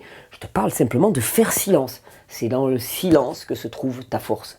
C'est dans le silence et dans la contemplation que tu vas te rendre compte qu'il y a une vie qui est là, qui est présente, qui demande juste à être entendue, qui a la vie. La vie. Et c'est pour ça que je suis à l'aise dans ma foi. Je suis quelqu'un qui n'a jamais caché sa foi. Je me dirais, si on met des étiquettes, je suis chrétien, mais je n'ai pas peur de discuter avec l'autre. Parce que je sais que si l'autre plonge en lui, il va rencontrer le chemin, la vérité et la vie. Et à ce moment-là, il connaîtra la même chose que ce que je connais. Et c'est ça qui est important. Plonge à l'intérieur, nourris cet intérieur. Question de Rudy Dupont. Il y a Pierre qui a rajouté, si tu le souhaites, donc Rudy, tu peux en parler avec Pierre sur Facebook, je lui donnerai plus de renseignements quant au ressenti à écouter. Donc tu peux t'adresser à Pierre. Bonjour Thierry, merci beaucoup pour ta chaîne, super. Une question auquel j'aimerais avoir réponse, à quoi se fier pour trouver sa limite d'hormèse? Ouh, bonne question, très bonne question. Vous dépotez avec les questions là. Quand le jeûne se prolonge ou en sport, au bout d'un moment, je ressens un stress assez léger. Stress assez léger, ça veut dire que tu es en adaptation. Donc, tu es rentré dans le domaine de l'hormèse. Parce que tant que tu n'es pas en adaptation, tu n'es pas dans le domaine de l'hormèse. Donc, tu ressens un stress assez léger, je deviens anxieux, nerveux, mais c'est largement supportable. Et 30 minutes ou une heure après, là, je ressens carrément une explosion des surrénales avec un jet d'adrénaline, spasme, etc. À quel niveau dois-je me situer pour être dans la loi de l'hormèse? Je dirais entre les deux, globalement. Mais c'est vrai que ça va être par essai et erreur que tu vas y arriver. C'est-à-dire que tu atteins la limite, là tu dis je suis allé trop loin. Mais il est certain que c'est vraiment quand on connaît cette notion, c'est vraiment très très intéressant. Par exemple, j'en parle souvent à des gens, on te dit voilà, de ne pas sauter le petit déjeuner le matin, réduire le nombre de repas. C'est super, réduire le nombre de repas dans l'absolu. Mais si au matin tu te lèves, tu es hyper anxieux, hyper nerveux, ça peut vouloir dire que ton corps a du mal à réguler sa glycémie. Et donc à ce moment-là, il rentre en adaptation, jusqu'au point où tu vas devenir tellement nerveux que tu as envie de bouffer ton voisin.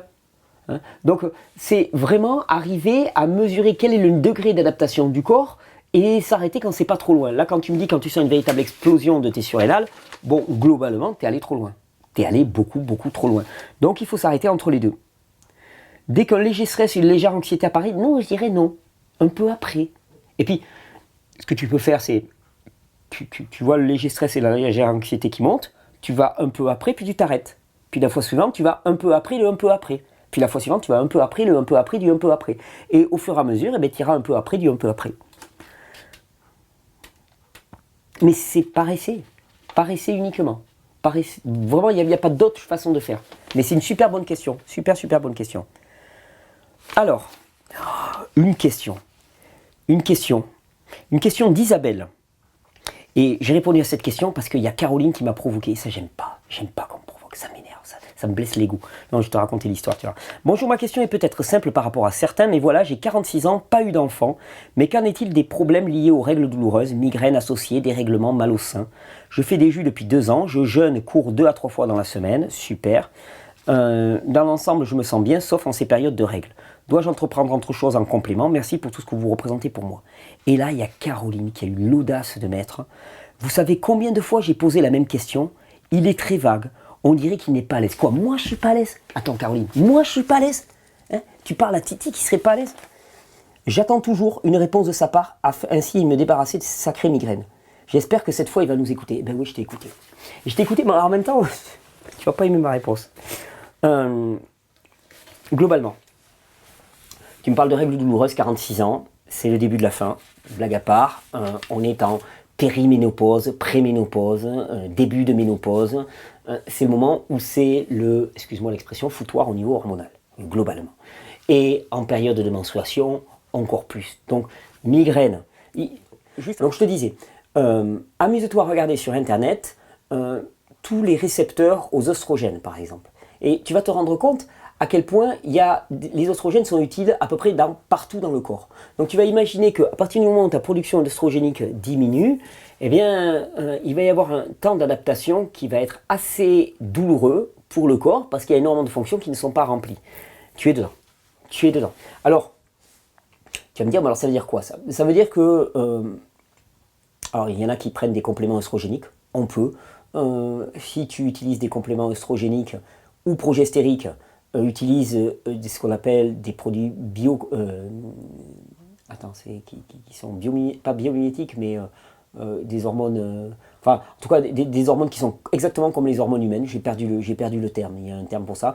Je te recommande d'ailleurs un site excellent, un site internet excellent. Comme ça, Caroline ne m'en voudra pas, je donne une référence, qui s'appelle Santé des femmes. Qui a été rédigé à partir des travaux de quelqu'un qui s'appelle John Lee, du docteur John Lee, qui a écrit d'excellents bouquins qui sont même traduits en français. John Lee, c'est tout ce que vous avez toujours voulu savoir sur la préménopause et sur la ménopause, par exemple. Je le recommande à toutes les femmes qui vont se retrouver ménopausées pour comprendre un peu ce qui se passe. Il parle d'une supplémentation en hormones. Moi, ce que je vais te dire, c'est, bon, tu jeûnes, c'est excellent. Je pense que vraiment le jeûne dans ces périodes, c'est certainement la meilleure option parce que c'est là où tu vas avoir un boost de la production d'hormones et tout ce qui va dans le sens de l'hormèse. C'est-à-dire que dans ces moments-là, moi, je pratiquerai les bains froids, l'exposition au chaud, le sport à haute intensité quand je peux, des petits jeûnes pour essayer de booster la production hormonale pour minimiser les effets de cette baisse de la production du système endocrinien. Mais à part ça, j'ai pas grand-chose à dire. C'est pas que je suis mal à l'aise. Bon, déjà, ça ne me concerne pas, ni que d'ailleurs, ça ne me concerne pas parce que je suis un mec, mais c'est pas pour ça que je suis mal à l'aise. C'est pas que je suis mal à l'aise, c'est que globalement, on parle de ralentissement du système endocrinien. Donc, il y a un ralentissement du système endocrinien, c'est le processus d'avancement en âge. Il y a un temps d'adaptation, c'est le processus d'avancement en âge normal. Pour amortir tout cela, ben, certainement, le jeûne, l'hormèse peut certainement amoindrir cela, mais je ne peux pas dire grand-chose d'autre. Voilà. Donc j'espère que Caroline ne m'en voudra pas et ne considérera pas que j'ai répondu à côté de sa question. Sinon, elle peut m'écrire et on règle ça au point directement. Salut Thierry et salut toute l'équipe. Après, tu as des mélanges de plantes qui peuvent vraiment t'aider aussi. Hein. J'y pense aussi parce que j'ai tendance à vraiment axer sur ce qui est en toi. Mais il peut y avoir quand même des soutiens hormonaux. Tu as une plante qui s'appelle le Dongquai, par exemple, qui est une plante asiatique qui réalise un super soutien hormonal qui permet de normaliser un peu les cycles hormonaux. Tu as un mélange chez Régénérescence aussi qui est excellent, qui s'appelle Female 2. Female parce que c'est anglais. Hein, c'est pas, je sais que le terme de femelle en français n'est pas du tout, enfin péjoratif en tout cas pour une femme. Donc Female 2, qui est vraiment très très indiqué pour ces périodes dans lesquelles il y a un déséquilibre hormonal, puis c'est un peu la foire à l'hormone, quoi, d'une certaine manière. Je te le recommande vivement. Et vraiment, enfin, j'ai des témoignages des personnes pour qui ça a vraiment amoindri les symptômes. C'est une période d'adaptation qui est difficile à passer, qui est d'autant plus difficile qu'on est déjà fatigué. À part favoriser les facteurs de l'hormèse, je ne vois pas trop ce qu'on peut faire. Voilà ce que je peux te dire. J'espère que ça te conviendra.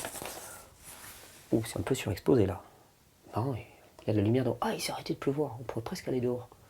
Bon, en même temps, voilà, on a déjà dépassé l'heure. On va terminer ici. Bon, c'est beau, là, les arbres sont en train de ressuyer. Après, on va aller se balader. Ok, question d'Enzo. Salut Thierry et toute l'équipe. Je m'appelle Enzo et j'ai 20 ans. Salut Enzo. Étant touché par la mononucléose en juillet dernier, je ne parviens pas à reprendre santé. J'ai pourtant arrêté de travailler depuis septembre 2017 et arrêté le sport pendant 5 mois. Je reprends petit à petit avec des exercices de course et de musculation.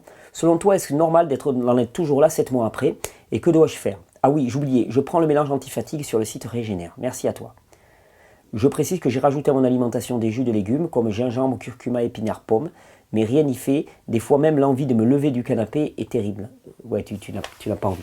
Alors, quand on parle de mononucléose, qu'est-ce qu'on parle? On parle d'un virus qui s'appelle le virus d'Epstein-Barr. Hein, c'est toujours la même chose. C'est on a tendance à focaliser sur ce virus. Si ce virus a pu s'installer dans l'organisme, c'est qu'il a passé les défenses immunitaires de l'organisme. C'est vraiment l'espèce de message en boucle là, que j'aimerais que vous reteniez, c'est qu'il a réussi à passer le système immunitaire de l'organisme. Et pourquoi est-ce qu'il a réussi à passer le système immunitaire de l'organisme? Parce qu'il y a une forme d'immunodéficience. Il y a une forme d'immunodéficience qui est installée et qui empêche le système immunitaire de fonctionner correctement. Donc, ce que je dirais, c'est comment permettre une élimination du virus d'Epstein-Barr. Dans mon expérience, alors après tout le monde ne sera pas d'accord avec moi, je l'entends parfaitement, mais dans mon expérience, le meilleur moyen de booster le système immunitaire pour lui permettre lui-même de gérer ce virus, et non pas d'espérer soi-même booter ce virus dehors, c'est le jeûne. C'est la pratique du jeûne. La pratique du jeûne est souveraine. Je ferai des jeûnes courts parce que ce sont des personnes qui sont fatiguées, qui sont en fatigue chronique. Je ferai des jeûnes courts de 1, 2 ou 3 jours, si possible même jeûne sec, parce que j'ai vu que pour le virus d'Epstein-Barr, c'est encore plus efficace en jeûne sec parce que ça vient vraiment toucher tout le système lymphatique et que ça a vraiment certainement quelque chose à voir avec le virus d'Epstein-Barr. En tout cas, j'ai vu qu'en termes d'efficacité, c'était beaucoup plus grand. 1 jour, 2 jours, 3 jours de jeûne et renouveler sans cesse. De manière à ce qu'à un moment, ce système immunitaire se refasse suffisamment pour pouvoir expulser ce virus. Il y a des approches externes, je n'y crois pas énormément. J'aime bien utiliser des plantes aussi qui vont soutenir tout le processus. Alors des plantes qui vont jouer sur la sphère surrénalienne. La réglisse par exemple est une excellente plante. Elle est tropho-restaurative des glandes surrénales, elle soutient les glandes surrénales, elle les aide même à se reconstruire. Le mélange par exemple Adreno 1 qui a chez Régénérescence est excellent pour ça. Donc vous vraiment, parce que qui dit Epstein-Barr, qui dit mononucléose, dit fatigue chronique. Qui dit fatigue chronique, dit épuisement du système immunitaire, obligatoirement. Tout ça c'est un tout. Donc toi tu as développé un Epstein-Barr, il y en a d'autres qui vont développer une maladie de Lyme, il y en a d'autres qui vont, donc l'un côté c'est bactérien, de l'autre c'est viral. Au final, les circonstances sont les mêmes. Ce qui est venu s'installer, c'est pas la même chose, mais les circonstances sont les mêmes et la réponse, elle est la même. C'est-à-dire que, comme pour Lyme, la tique est un petit peu le bouc émissaire et la bactérie le bouc émissaire, là, Epstein-Barr, c'est la même chose. C'est-à-dire que le virus, d'un seul coup, devient le grand méchant et puis on voudrait prendre des traitements antiviraux. Mais il faut bien comprendre qu'il ne l'a que par déficience, par manquement de l'organisme. Donc, jeûne court pour booster l'organisme, booster la production des glandes surrénales, stimuler un petit peu tout ça, relancer des corticostéroïdes dans l'organisme qui vont aider à relancer tout le système éliminatif, booster le système immunitaire, ça me paraît vraiment intéressant. À côté de ça, le mélange Adreno 1 est bien indiqué. Il y a un autre mélange que j'aime bien utiliser dans ces cas-là, c'est le mélange qui s'appelle Nervo 2 qui contient du millepertuis, qui a des qualités antivirales en plus excellentes. Le millepertuis, c'est une plante fabuleuse. Pour tous ceux qui ont du millepertuis à côté de chez vous, quand aux alentours de la Saint-Jean ou avant le millepertuis est en fleurs, sérieusement, vous coupez les têtes de millepertuis, vous les mettez dans un bocal, vous mettez de l'huile d'olive, vous laissez macérer ça pendant quelques mois, et puis en plein hiver, vous prenez ça, c'est un antiviral majeur. Si vous rajoutez un peu d'ail, un peu de thym, un peu de romarin cueilli dans la garrigue, là vous avez un mélange antiviral, sollicitant des systèmes émonctoriels, quelque chose qui va être vraiment un super soutien pour l'hiver. Et à défaut, il y a ce mélange Nervo 2 qui contient le millepertuis qui est vraiment excellent. Et moi je ferais ça, jeûne intermittent, Adreno 1, Nervo 2, et puis peut-être le mélange pure élimination pour favoriser l'élimination. Et avec ça, ça ne peut pas... De toute façon, il faut mener la guérilla jusqu'à ce que ça lâche, jusqu'à ce que tu aies envie de te lever de ton fauteuil. Et peut-être que les premiers jeûnes, tu seras encore plus dans ton fauteuil, de toute façon tu y étais déjà, mais là au moins, tu auras un droit légitime à rester dans ton fauteuil. Tu as 20 ans, tu dois pouvoir t'en sortir, Enzo, sérieusement. Question d'Evelyne. Bonjour Thierry et toute l'équipe. Je travaille en pédiatrie depuis 25 ans et malheureusement, je vois la santé des enfants se dégrader. Ouais, moi aussi, je vois la santé des enfants se dégrader. Et vraiment, c'est absolument catastrophique. Et je ne veux pas être de mauvaise augure, mais avec les 11 vaccins qu'on leur prépare, là c'est vraiment une catastrophe annoncée. Enfin, je veux dire, c'est un crime contre l'humanité qu'on est en train d'organiser. Je vais vous faire la série de vidéos sur les vaccins. Je ne fais pas une série de vidéos à charge contre la vaccination, mais vous allez vous rendre compte que là quand même 11 vaccins, c'est du délire total. On n'a aucune étude nous permettant de savoir ce qui va se passer quand on va mettre ces 11 vaccins ensemble. C'est un peu comme quand on faisait les études sur les pesticides et que Serralini a montré que finalement toutes les études qui étaient faites sur les pesticides, elles étaient faites sur chaque pesticide isolé. Mais quand on les met ensemble, c'est une bombe thermonucléaire. Et là, c'est exactement pareil. Donc leur état se dégrade. Même si je me sens souvent impuissante face à cette médecine de la maladie, je ne perds pas espoir de pouvoir éveiller quelques consciences. Tu as bien raison. Que puis-je suggérer aux parents qui se posent des questions? Il est difficile de leur demander de faire jeûner leurs enfants. Certains ont déjà opéré certains changements alimentaires, mais c'est souvent insuffisant. Ouais. Oui, faire jeûner les enfants, c'est compliqué, effectivement. C'est pas à la mode et c'est pas bienvenu. Pourtant, chez les personnes ouvertes, tu peux déjà peut-être leur parler de jeûne, ça c'est certain. Ensuite, bon, mais leur parler de réforme alimentaire, je pense aussi vraiment qu'il faut parler à ses parents de contexte, de cadre de vie. Et les inciter, au moins si ce n'est quand l'enfant est à l'école, qu'ils habitent en ville et ainsi de suite, mais de prendre des vraies périodes de vacances. Et des vraies périodes de vacances dans lesquelles l'enfant il reçoit une vraie nourriture. Et la vraie nourriture, c'est la nourriture alimentaire, bien sûr, mais c'est la nourriture affective de ses parents. Le problème, c'est qu'on a des enfants, les parents travaillent, la réussite professionnelle est très importante à notre époque. Donc les parents ne sont pas là, les enfants ne reçoivent pas cette nourriture qui est essentielle aussi pour la structuration et pour l'épanouissement du système immunitaire. Les enfants ne sont pas en contact avec un environnement rural dans lequel il y a suffisamment de souches bactériennes pour construire un système immunitaire costaud.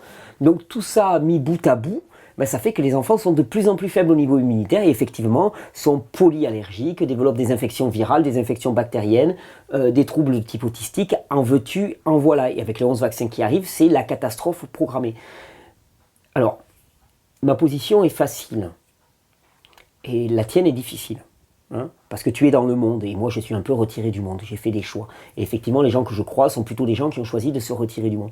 À titre personnel, je pense que la seule chance pour l'humain actuellement, c'est de faire un pas en arrière. Et c'est de se retirer du monde au sens du monde actuel qui te pousse à une frénésie d'activité, à une frénésie d'épuisement, à une surstimulation, à une nourriture dégueulasse et ainsi de suite. Il faut changer de camp. Je sais qu'il y a des parents qui sont tellement touchés par l'état de leurs enfants, qui vont pouvoir faire ce pas à cause ou grâce à leur enfant. Et ça, je m'en réjouis. Pour ceux qui ne peuvent pas le faire encore, au moins leur parler des périodes de vacances. Leur dire que leur enfant, il a besoin d'eux, il a besoin de leur contact, il a besoin de leur présence entière. Par leur présence, à pianoter un petit téléphone portable. Leur présence entière, leur dévouement. En anglais, on dit dedication. Leur engagement, d'une certaine manière, auprès d'eux. Et moi, je parlerai d'alimentation, je parlerai de présence, je parlerai de contact avec un environnement rural, ou bien même, tu vois, un truc tout bête, mais animaux. Ça, tu peux suggérer à des familles dont les enfants sont fortement immunodéprimés de prendre un chien ou un chat, à minima. Ça peut être déjà un petit facteur. Dans le monde dans lequel on vit, c'est en bataille au coup par coup. C'est vraiment pas facile, dans le milieu hospitalier ou dans le milieu médical encore plus. Voilà, moi ce que je leur suggérerais, prendre un animal familier, réformer un petit peu l'alimentation, commencer à faire des jus de temps en temps, même s'ils ne peuvent pas la semaine, un peu le week-end. Commencer à réfléchir à la qualité des aliments et se rendre compte que les pesticides, fongicides, c'est extrêmement dangereux pour leurs enfants et les pousser à consommer une alimentation bio. Et puis ensuite, si pour les enfants ça décolle pas et que ça suffit pas, alors à ce moment-là, effectivement, parler aux parents et parler au cœur des parents, parce que le cœur d'une mère, le cœur d'un père, ça vibre toujours pour son enfant. Enfin, je veux dire, il y a toujours quelque chose.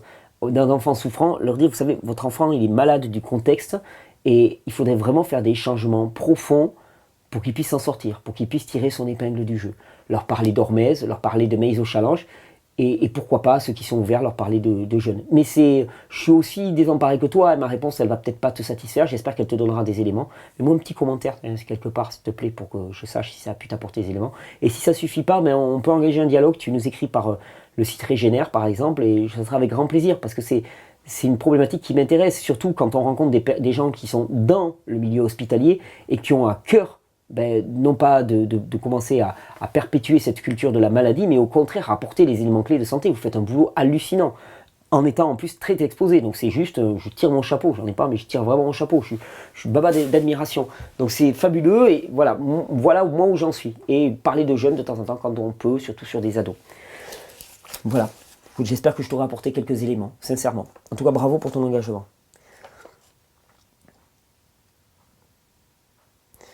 Isabelle, Thierry avait annoncé qu'il avait le désir de faire une vidéo sur le pain suite à sa rencontre avec Jacques Antolin. C'est vrai qu'il faudrait que je le fasse. En ayant rencontré aussi ce dernier, mon amoureux et moi souhaiterions en savoir un peu plus sur les céréales. À savoir si nous pouvons faire du bon pain pour notre corps. Merci de tout notre cœur. Alors, la notion de bon aliment et mauvais aliment, de plus en plus je l'abandonne. C'est toujours le rapport entre un organisme et un aliment. Pourquoi? Je te dirais toujours pareil, il y a un siècle, les gens mangeaient 1 kilo de pain par jour. mais ils vivaient dehors et ainsi de suite, et il n'y avait pas les problèmes liés aux fermentations intestinales, aux problèmes de dysbiose et tout, qu'on peut avoir maintenant avec des céréales. Donc, il faut bien comprendre que nous sommes une civilisation débile actuellement, débile au sens étymologique du terme, de plus en plus faible et handicapée, et donc on se retrouve obligé de prendre des précautions absolument hallucinantes, basées, étayées sur la débilité de nos organismes. Donc ça, c'est vraiment le plus gros problème, c'est que des tas de choses qui ne devraient pas être poison deviennent poison. Les gens sont allergiques à des multiples choses, réagissent à des multiples choses, parce que perméabilité de la paroi intestinale et ainsi de suite. Si tu veux faire du pain, je vais vraiment essayer de penser à faire une vidéo, mais j'essaierai d'aller rencontrer Jacques. Il faudrait que j'aille rencontrer aussi quelqu'un que j'avais croisé à l'époque, qui m'avait beaucoup apporté. Jean-François Berthelot, par exemple, ou Nicolas Suppiot, par exemple, qui sont vraiment des grands artisans du pain. Et puis il y en a d'autres, hein, mais je pense à ces deux-là parce qu'ils m'avaient vraiment beaucoup marqué, que j'ai rencontré tous les deux. Ouais,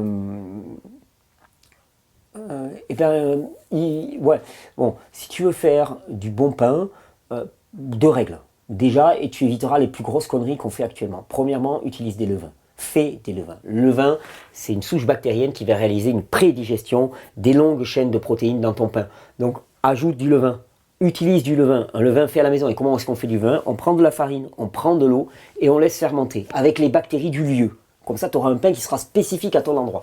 On laisse fermenter, puis tu regarderas et puis on reprend au bout de 3-4 jours si ça a bien fermenté, si ça a croûté, si ça sent bon, une odeur un peu acide mais pas désagréable. À ce moment-là, tu as un bon levain et puis tu démarres avec ça. Tu as des tas de processus. Et puis si ça ne démarre pas parce que ce n'était pas le bon moment, mais tu repars. Il faut des farines vivantes, donc il faut des farines qui aient été moulues relativement récemment et avec des moulins adéquats. L'idéal, si je pouvais me permettre, c'est d'utiliser la farine de moulin qui s'appelle Astrier, A-S-T-R-I-E-R. Tu demandes à ton meunier du coin s'il utilise, ou qui dans ta région utilise les moulins Astrier. Ce sera de loin la farine la plus vivante que tu puisses rencontrer, incomparable. Et parole de boulanger, incomparable la farine Astrier. Et donc, utiliser des levains. Et si possible, utiliser aussi des blés qu'on va appeler des blés population, des blés plus anciens, des blés natifs qui n'ont pas été mutés avec 6 chromosomes, qui vont contenir des chaînes de gluten beaucoup plus courtes, qui vont mieux se panifier au sens de développer plus d'arômes, plus de complexité au niveau du goût. Donc pareil, là aussi, aller retrouver va voir des paysans boulangers. Va sur les marchés, va rencontrer des paysans boulangers. C'est chez eux que tu vas avoir de l'information. Commence à mener ton enquête, essaye de trouver des farines de blé relativement anciennes. Et à ce moment-là, tu auras des chaînes de gluten qui seront plus courtes, surtout si elles sont fermentées avec des levains, elles seront mieux décomposées. Et après, il faudra voir si, avec la débilité de ton organisme, mais ça colle ou pas. Il y a des gens, ils ne le toléreront pas. Et je le déplore parce que le pain est chargé au niveau symbolique dans notre civilisation et c'est dommage de voir s'en passer parce qu'on a une très belle symbolique au niveau du pain. Moi, en tant que boulanger, par exemple, je caresse toujours l'idée, hein, j'espère pouvoir faire un four là ce printemps, mais j'ai adoré pétrir le pain, j'adorais faire du pain. J'ai appris à faire quelque chose de mes mains en apprenant à faire du pain, c'était magnifique. Moi qui avais été juste un pur intellectuel, j'ai une gratitude infinie par rapport aux personnes qui m'ont appris à faire du pain.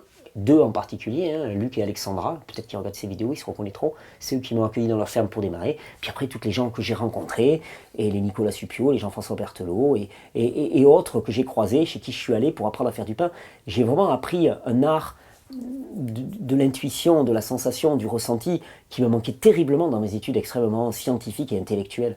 Donc je déplore qu'on ne puisse pas encore faire du pain, que certaines personnes ne puissent pas le tolérer, et d'autres peuvent le tolérer. Ce qui est certain, c'est que si tu utilises des levains, donc rempli de bactéries. Et si tu fais fermenter suffisamment de temps, si tu utilises des blés population, il y a quand même des grandes chances que tu puisses t'y adapter mieux. Mais on va essayer de faire une vidéo, je me le cale dans le coin de la tête, tu sais comment ça se passe, on fait au mieux. Du mieux que je peux, toujours pareil. Question Myriam Sana. Bonsoir. Ma question est, peut-on guérir un enfant de l'autisme? C'est très vague comme question, je suis d'accord avec toi. Parce que l'autisme, en plus, je veux dire, on parle du spectre autistique. Il y a tellement de troubles du spectre autistique, même toutes les dyspraxies, dyslexie, dysorthographie, tout ça, ça pourrait être mis dans le même sac des troubles de type autistique. La régénération est tellement vaste pour eux que je ne sais pas par quoi commencer. Problème de foie, d'intestin, de côlon, ORL, congestion généralisée, c'est quoi la priorité et comment s'y prendre? Car malgré une alimentation basée sur les fruits et les légumes, ça ne suffit pas. Merci d'avance. Alors, je crois que quand on parle d'autisme, il y a une chose qu'il faut vraiment garder vissée en tête, c'est que Contrairement à ce qui est très souvent dit, l'autisme n'est pas un trouble du comportement. On a essayé de résoudre, entre guillemets, l'autisme sur le plan psychologique. On s'est planté parce que l'autisme n'est pas un trouble du comportement, c'est un trouble du dysfonctionnement neurologique, globalement, qui fait que l'individu a énormément de mal à rentrer en relation. Mais c'est un dysfonctionnement neurologique, biologique. On est dans un dysfonctionnement biologique. Dysfonctionnement, c'est encore... J'aime pas le terme de dysfonctionnement, mais on est au niveau neurologique. On n'est pas au niveau du comportement. Donc ça ne sert à rien de s'attaquer au niveau du comportement. Première des choses. La deuxième des choses, on va trouver chez tous les enfants qui développent des troubles du spectre autistique, effectivement des constantes. La première constante, c'est des troubles gastro-intestinaux. Ça, c'est quelque chose qui est... Et Natasha Campbell, par exemple, qui est le médecin qui a beaucoup travaillé là-dessus, parmi tant d'autres, a insisté beaucoup là-dessus. Tous les enfants autistes, mais je te dirais même toutes les personnes présentant des troubles de type psy ont des troubles digestifs. Automatiquement, parce qu'on va parler du second cerveau, voire du premier cerveau, on va parler des neurotransmetteurs qui sont produits là-dedans, on va parler de l'hyperperméabilité intestinale qui fait qu'il y a des produits anormaux qui rentrent au niveau de la circulation générale, on va parler du système immunitaire qui est dans les chaussettes, donc tous ont des problèmes digestifs, ont des problèmes hépatiques qui sont corrélés à ça, problème ORL. Je vais te dire, tu me demandes par où commencer, je vais te dire commencer par le système digestif. Pour moi, c'est la priorité. Parce qu'en fait, toujours pareil, il ne va y avoir des troubles ORL que parce qu'il y a du mucus à produire et des substances à faire sortir. C'est-à-dire qu'il y a des choses anormales qui sont rentrées. Ces choses anormales qui sont rentrées, elles sont rentrées parce que le système immunitaire, le système de défense du corps et l'ensemble des muqueuses du corps laissent passer des choses qu'elles ne devraient pas laisser passer.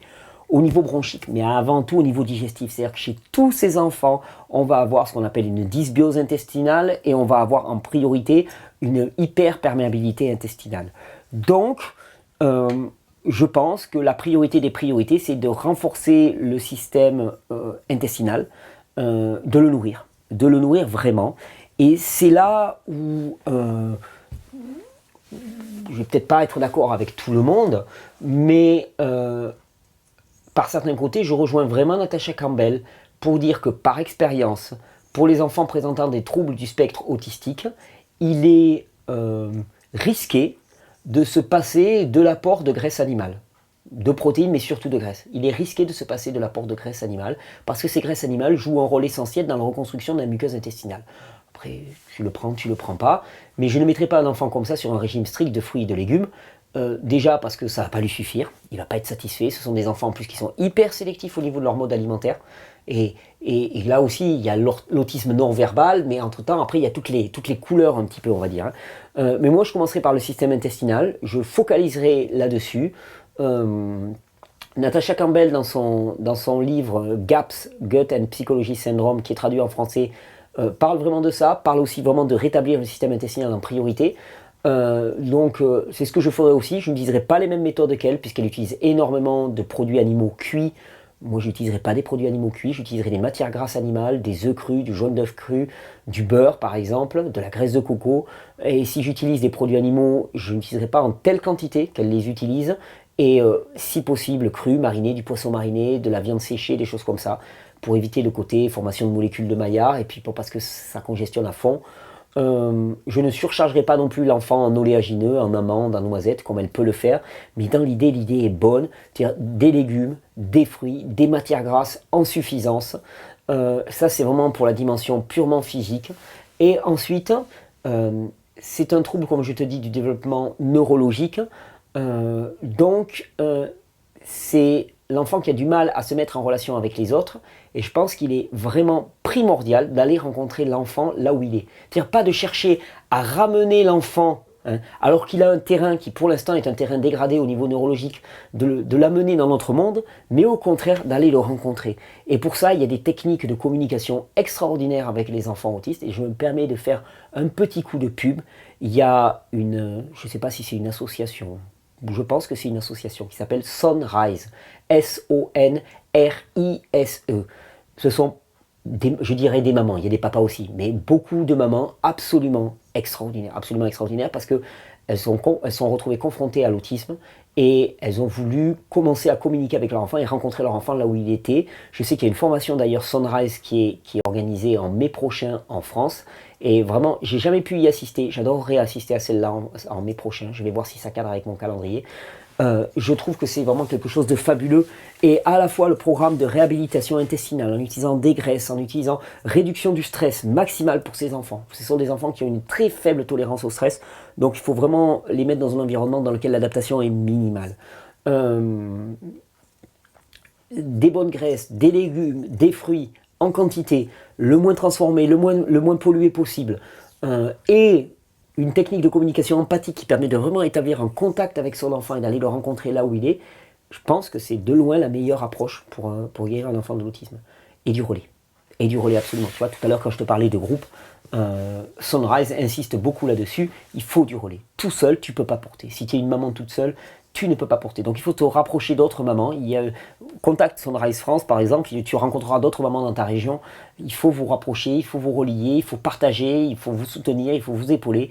C'est un vrai challenge, c'est un vrai marathon, c'est une course d'endurance. Et pour bien la mener, il faut être à plusieurs. C'est obligatoire. De toute façon, il faut être à plusieurs pour tout. Si on veut recommencer à vivre, si on n'est pas à plusieurs, on compte sur des esclaves chinois pour produire pour nous. Je veux dire, c'est pas possible, quoi. C'est une folie dans laquelle on est embarqué. Et en plus, on perd énormément. C'est-à-dire, cette vie solitaire, elle est désespérante, désespérante. Je veux dire, quand Céline disait l'enfer, c'est l'autre, c'est Céline qui disait ça ou c'est Camus? Je me souviens plus. Je crois que c'est Céline. Mais je dis, il se plante complètement. Je suis désolé pour lui pour cette expérience. L'enfer, c'est pas l'autre. L'enfer, c'est pas l'autre, c'est pas possible. L'autre te remet en question, l'autre te confronte quand toi-même, c'est clair, mais l'autre est absolument nécessaire, ton prochain est absolument nécessaire. Et pour les enfants, le cas des enfants autistes, encore plus.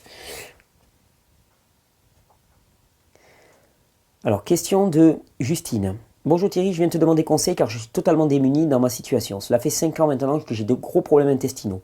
Absence de mobilité intestinale, énorme ballonnement, douleur, gaz en permanence, mucus, selles irrégulières qui ne transitent qu'avec massage. Je vis un enfer, je suis totalement épuisé et j'ai énormément maigri car je n'arrive plus à m'alimenter convenablement. J'ai désormais un IMC inférieur à 14. J'ai un peu tout testé, je ne sais plus quoi faire. J'ai récemment fait des tests respiratoires du SIBO du docteur Donatini et il s'avère que j'ai une dysbiose intestinale. Ouais, chapeau, bravo. Bien sûr que tu as une dysbiose intestinale. Je suis un peu caustique, mais moi cette histoire de SIBO et de tests,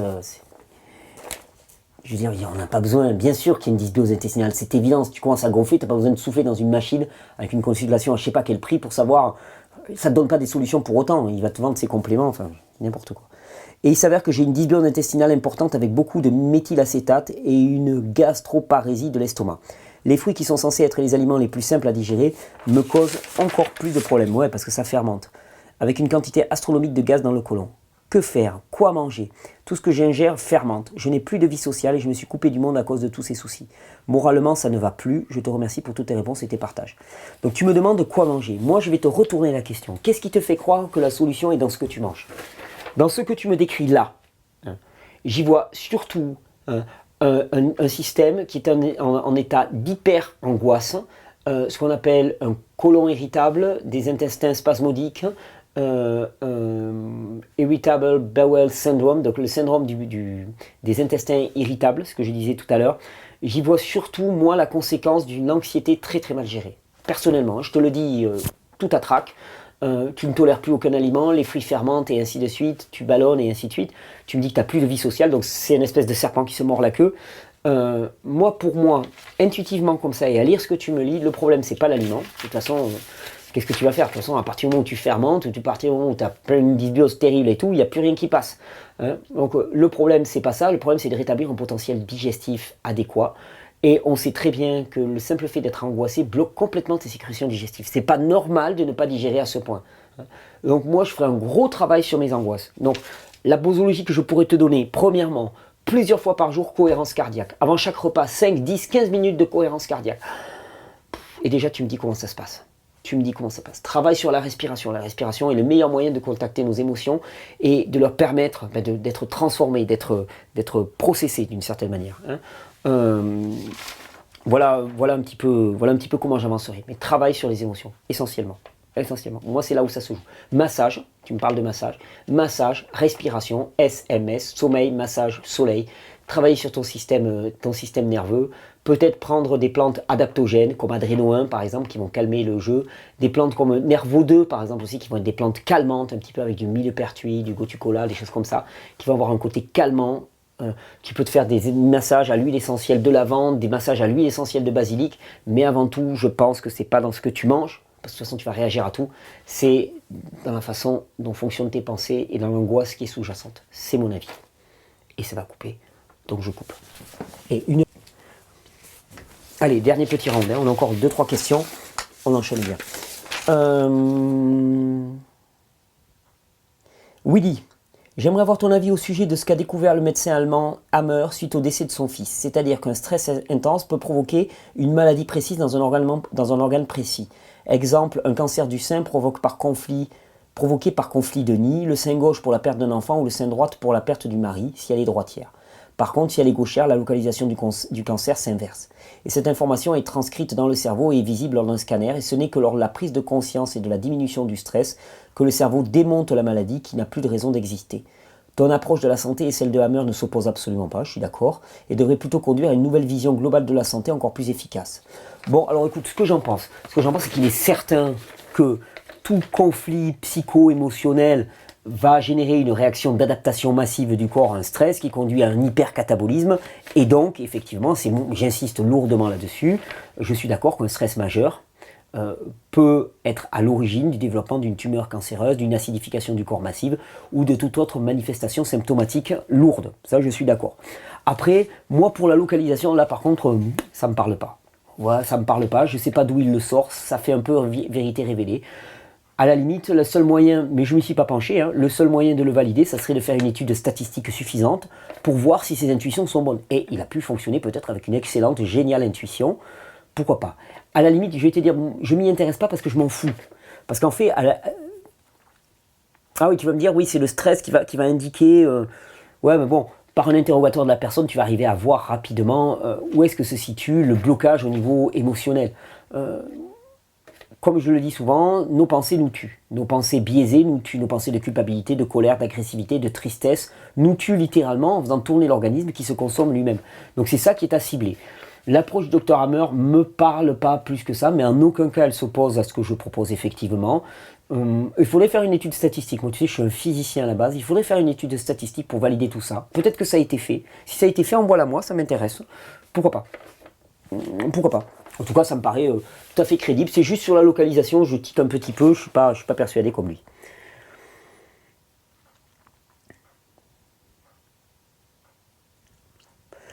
Nadine, pourrais-tu m'éclairer sur les problèmes osseux, arthrite, arthrose, nécrose? Mon beau-frère ne peut plus travailler. Il a les lombaires qui se détruisent.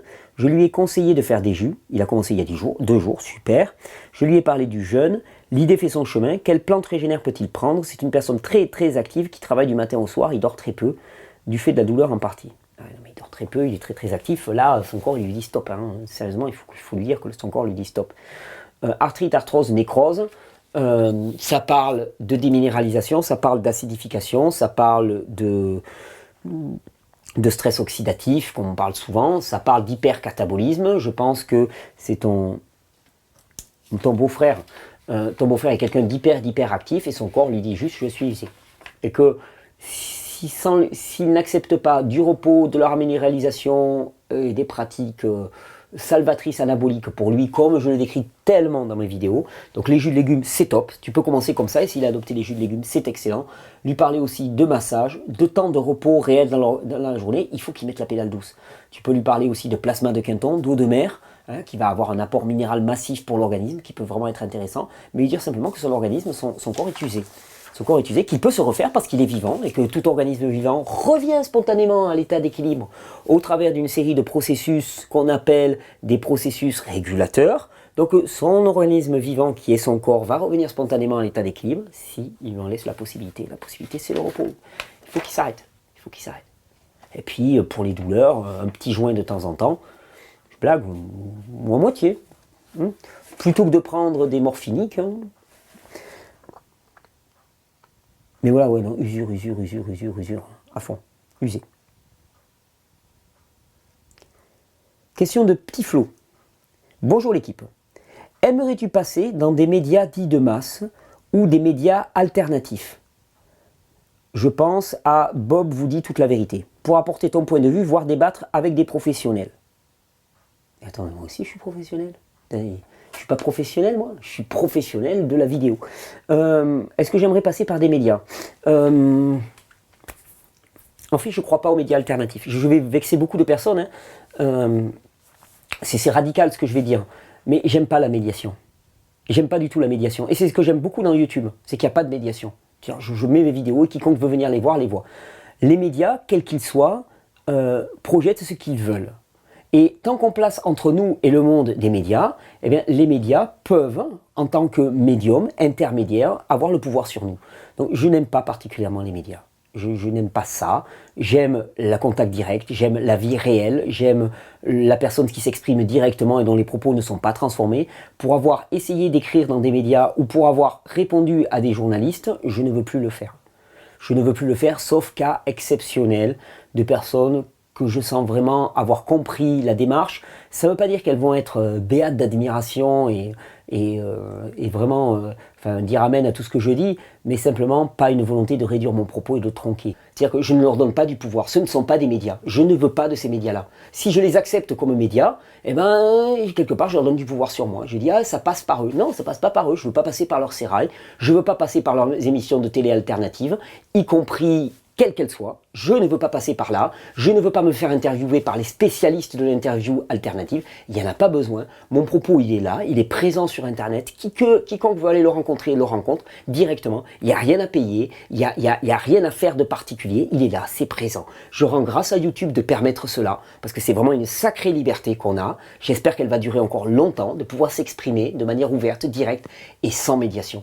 Et ça, le sans médiation, c'est vraiment la modernité auquel on accède actuellement. Et c'est ça qui leur met dans le baba à tous ces médias. Et ça, ils ne le supportent pas parce qu'ils avaient un pouvoir. C'était les prêtres de notre civilisation.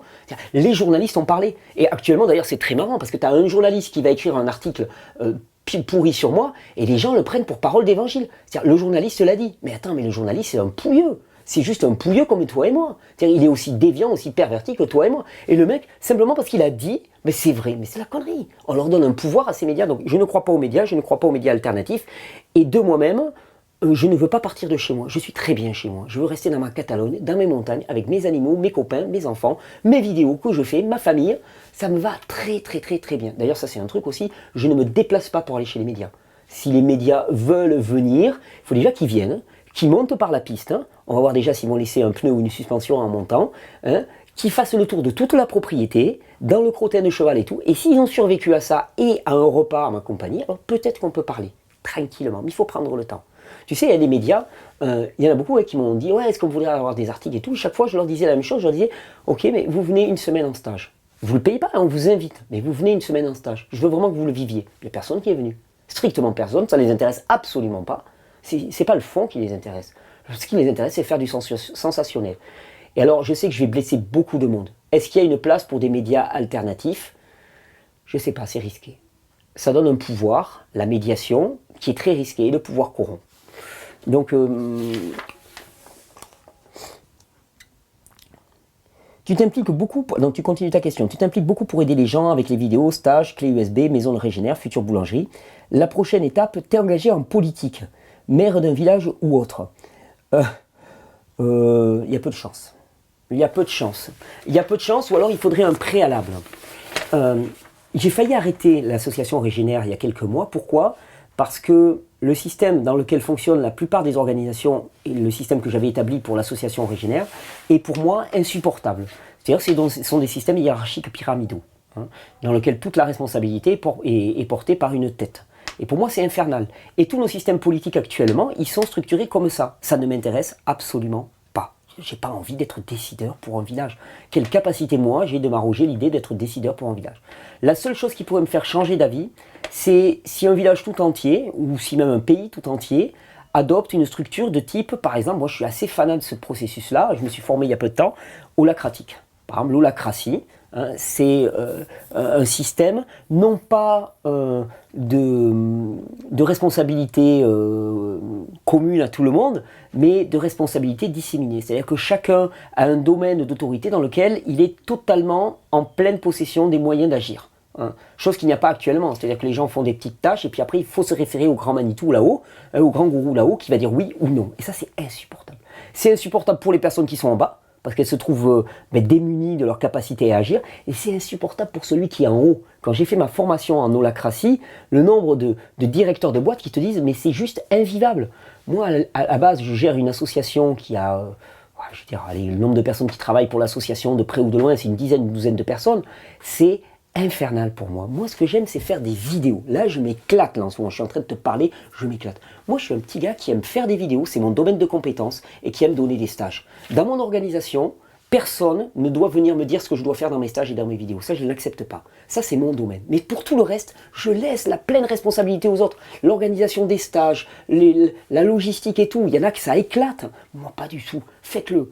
Moi, mon domaine d'autorité, c'est ça.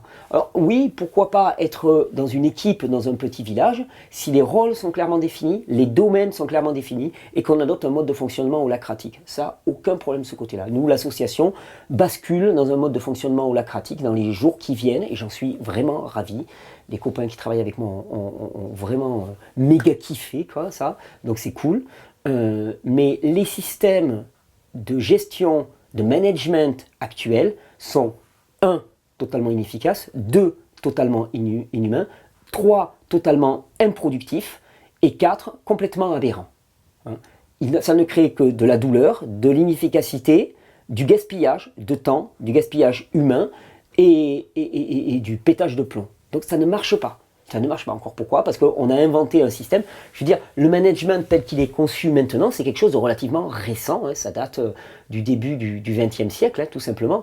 On a l'impression que ça s'est toujours fait comme ça. Les systèmes pyramidaux à ce point-là, c'est très avec le directeur des ressources humaines, le premier directeur et le sous-directeur et ainsi de suite. C'est relativement récent et ça ne marche pas. C'est d'une inefficacité totale et ça crée énormément de souffrance chez les dirigeants comme chez les employés. Donc à un moment, il ne faut pas faire de l'alternative, il faut virer, quoi. Il faut virer, il faut passer à des systèmes beaucoup plus organiques, en perpétuel mouvement, en perpétuelle réorganisation, et c'est ce que propose par exemple le modèle holacratique auquel je crois beaucoup. Vous pouvez aller vous renseigner, il y a un organisme qui est fabuleux qui s'appelle l'Université du Nou, que vous pouvez aller voir par exemple, par là où je me suis formé. Moi je me suis formé avec une entreprise privée, mais qui sont excellents aussi, qui s'appelle EG Partners, qui sont très bons pour ça. L'Université du Nou a un côté plus démocratique en tant que tel, donc l'un l'autre, peu importe, mais allez vous former à cette pratique de l'holacratie, allez voir ce que c'est que l'holacratie, vous allez voir, c'est juste fabuleux, ça va donner un espoir, moi, juste incroyable. Allez, on se termine, là, parce que ça commence à faire long.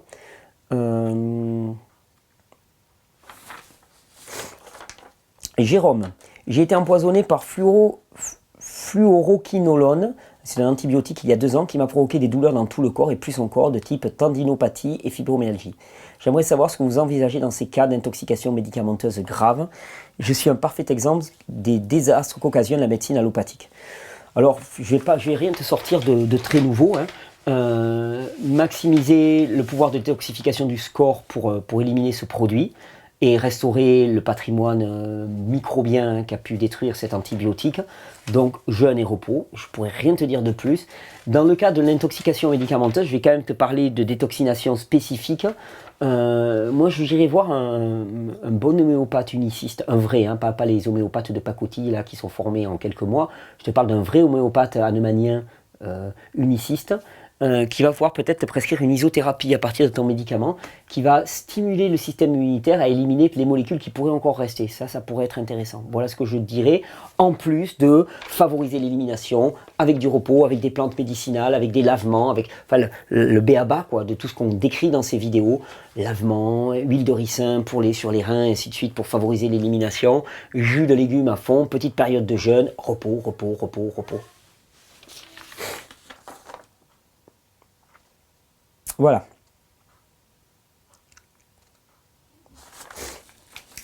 Question sur le système nerveux de Geneviève. Est-ce bon de stimuler son système nerveux sympathique en prenant des douches froides tous les matins par exemple, alors qu'on est fatigué chronique?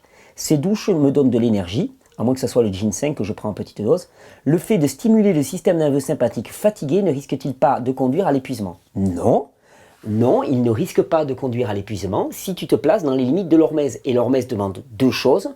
Premièrement, de ne pas dépasser la capacité adaptative, c'est-à-dire de ne pas y aller trop fort. Et deuxièmement, d'être un stress limité dans le temps.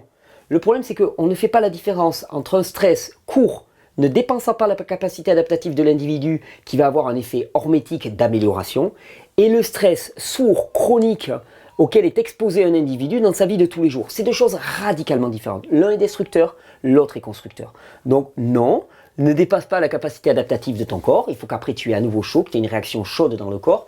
Mais non, il n'y a aucun problème de ce côté-là. Il faut bien distinguer les deux. Si c'est pas assez clair ce que je te dis, là, ça commence à faire long. Si c'est pas assez clair, je peux y revenir dans une prochaine vidéo. Là, tu reposes la question, tu insistes, tu dis non, ça m'allait pas, et tout. Thierry n'a pas répondu. Comment elle disait, Geneviève Caroline, il est très vague, on dirait qu'il n'est pas à l'aise. Bah, tu diras, il est très vague et on dirait qu'il n'est pas à l'aise. Alors.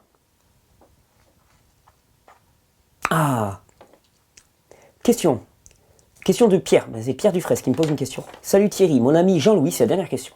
Mon ami Jean-Louis te propose cette expérience de pensée. On te téléporte dans le futur en 2038, saut de 20 ans. Tu rencontres ton fils qui a maintenant 21 ans et tu te rends compte qu'il est en train de s'engager sur le même cheminement que tu as connu dans ta si proche jeunesse. Quel est ton positionnement ?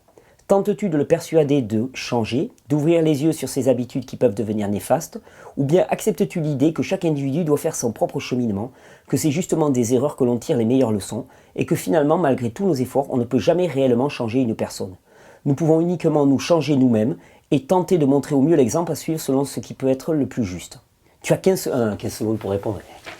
T'es gentil, toi. 15 minutes. 15 minutes. Non. Alors bon, pour répondre à ta question, imaginons que je rencontre mon fils dans 20 ans, j'imagine qu'entre-temps, j'aurais quand même joué mon rôle de parent et d'éducateur. Donc je lui aurais donné un système de valeurs morales, un système de codes moraux, et physiques et ainsi de suite, qui, je l'espère, éviteront qu'il s'engage dans les pires affres. Après, je sais que le meilleur moyen d'influencer quelqu'un, il est unique, il n'y en a pas d'autre pour moi, c'est de l'aimer. Je veux dire, on ne peut pas influencer quelqu'un par autre chose que de l'amour, du soin, de la bienveillance. Donc effectivement, lui témoigner de ce qu'est ma vie, des choix qui sont les miens, lui donner envie par ma joie, par mon amour, par mon soin auprès de lui, ça me paraît vraiment essentiel. Et dans ce cadre-là, imaginons qu'à un moment, tu vois, je me rends compte que mon fils part complètement en COUI-2LE et que c'est compliqué. La première des choses que je ferai, je prends mon sac, je pars avec ma femme, on chope le gamin, on part sur la route tous les trois. Ça, c'est, ou je pars moi quelques jours avec lui, mais pour moi la notion de famille elle est importante. Mais je pense que les gamins qui partent en live complet, ils ont avant tout besoin de structure, de cadre et de la présence de leurs parents, de la présence de personnes aimantes. Moi je sais qu'à une époque où je partais complètement en live, j'ai trouvé vraiment ma sécurité, je me suis restructuré dans une communauté, la communauté de l'Arche, pour qui j'ai une immense gratitude parce que je partais vraiment très très mal quand je les ai rencontrés et eux ils m'ont vraiment aidé à me restructurer. Donc je pense que les enfants ont besoin avant tout qu'on passe du temps avec eux et qu'on les structure et qu'on les cadre. Et je crois que dans le challenge, dans l'épreuve physique, dans l'hormèse, on va dire d'une certaine manière, ils peuvent trouver un véritable maître. Et ça me paraît essentiel. Donc oui, si mon fils partait en live à un moment donné, je pense que je laisserai tout à faire cessante et je me consacrerai à lui. Je lui donnerai de l'attention, je lui donnerai de l'amour, je lui donnerai du soin, je lui témoignerai de ce que c'est que ma vie et je le lancerai en ma compagnie dans une aventure qui va le mettre un petit peu en dehors de ces schémas de pensée répétitifs, de ces schémas de fonctionnement répétitifs. Je le mettrai au challenge, je le mettrai aux limites de ses capacités physiques, je ferai jouer la loi de l'hormèse et je sais qu'avec ça, rien ne résisterait. Mais je pense que c'est ça que je ferai. Et ça serait beau. Et c'est ce que je recommande d'ailleurs à tous les pères la plupart du temps. Je dis la plupart des mecs en particulier actuellement, des garçons, des enfants, ils souffrent d'une absence du père. Parce que le père ait été là ou pas là, il n'était pas passé présent, il a trop travaillé, il a trop donné sa vie pour Babylone et ça n'a pas marché. Et le seul moyen pour rattraper ça, c'est donner de la présence, c'est donner du temps. On peut acheter tout ce qu'on veut dans la vie, on peut acheter tous les objets qu'on veut pour son gamin. Je veux dire, tu rattraperas pas le temps de présence, le temps de cœur à cœur, le temps vraiment de partage, le temps de discussion. Ce sont des biens extrêmement précieux et ça structure un individu. Ou leur absence détruit un individu. Et après, l'individu va chercher à compenser avec des psychotropes, avec n'importe quoi. Donc je pense que pour construire des enfants qui soient d'aplomb, il faut que ce soit des enfants qui soient aimés. Aimés et à qui on consacre du temps. Hein, notre société a tendance à nous dire que les enfants, il ne faut pas les cajoler, il ne faut pas les bercer, il ne faut pas les garder trop proches de nous et tout. Je crois que c'est de la connerie absolue. Je pense qu'il y a un temps pour recevoir et un temps pour donner. Et je pense que si les enfants n'étaient pas aussi éloignés des parents, séparés, non portés, non touchés, non cajolés, placés dans des crèches dès leur plus jeune âge, mais qu'ils étaient vraiment avec leurs parents, portés au contact, à vivre avec eux, qui recevaient tout cet amour et tout ce contact, ben ça ferait des individus qui sont d'aplomb et qui après peuvent réellement être des adultes. Alors que là, on stagne dans un entre-deux et puis finalement, on vient compenser ça et notre mal-être avec des psychotropes, de l'alcool et des conneries dans le genre. Donc voilà ce que je ferai. Je prendrai un sac sur le dos et puis je partirai visiter le Tibet à pied à partir de la France, par exemple. Moi, je me suis fait beaucoup de bien en circulant en vélo, par exemple, en voyageant en vélo. Ça a été un formidable éducateur aussi pour moi. Le sport aussi, le sport de haut niveau, enfin l'engagement physique peut être aussi un très très bon maître. Je trouve que c'est très très important. Mais je pense que les enfants, les gars comme les filles, hein, ont besoin de cadre, plus que jamais. Et dans une société qui a peur du cadre, je pense que le cadre est primordial, vraiment primordial. Le cadre permet de se structurer. Le cadre construit un espace sécurisé dans lequel l'enfant peut ensuite se développer. Sinon, il est à la merci de tous les délires et de tous les dangers de ce monde, de cette perversion de ce monde. Voilà ce que je répondais. On s'est bouclé un petit question-réponse quand même qui va avoisiner les 2 heures. C'est quand même, heureusement que c'était un après-midi pluvieux. Attends, hop là, je reste quand même dans la caméra. T'as vu, hein, je triche en fait. J'ai un petit, je te montre, j'ai un petit moniteur qui me fait le retour vidéo. Comme ça, je sais où j'en suis. Donc là, je sais que je suis plus dans le cadre et là, je sais que je suis dans le cadre. Bon, blague à part, c'était un bon question-réponse. En tout cas, moi, je me suis éclaté. Je vous remercie vraiment pour vos questions. Je vais me mettre d'arrache-pied la semaine prochaine sur la série de vidéos sur les vaccins. Elle est primordiale, cette série de vidéos. Quand je vais vous la donner, j'espère que vous allez la partager, parce qu'elle est fondamentale. Ce n'est pas un réquisitoire contre les vaccins. C'est un vrai questionnement. Parce qu'il paraît que les vaccins, on ne peut pas en discuter, d'après un ex-ministre de la Santé, mais moi, j'ai envie d'en discuter. On va en discuter. On va voir vraiment ce qui se passe. Et on va peut-être pouvoir enfin prendre des décisions d'adultes. Je vous souhaite une bonne régénération. Je vous souhaite vraiment de comprendre le caractère unique du vivant et ses besoins. Quand on parle des enfants, comprendre les besoins des enfants, comprendre les besoins des adultes, comprendre les besoins du vivant. À partir du moment où vous aurez compris les besoins du vivant, alors à ce moment-là, vous serez à même d'y répondre. Et à ce moment-là, tout marche. Et je vous souhaite une bonne régénération. Et vous avez vu, les cheveux blancs, c'est pas si pire. Hein. Ils sont là. Et la vidéo, certains n'ont pas compris, c'était vraiment du second degré. Allez, bonne régénération. On coupe. Petite musique. Il n'y aura pas de petits oiseaux là par contre. Oh, il est où le bouton ?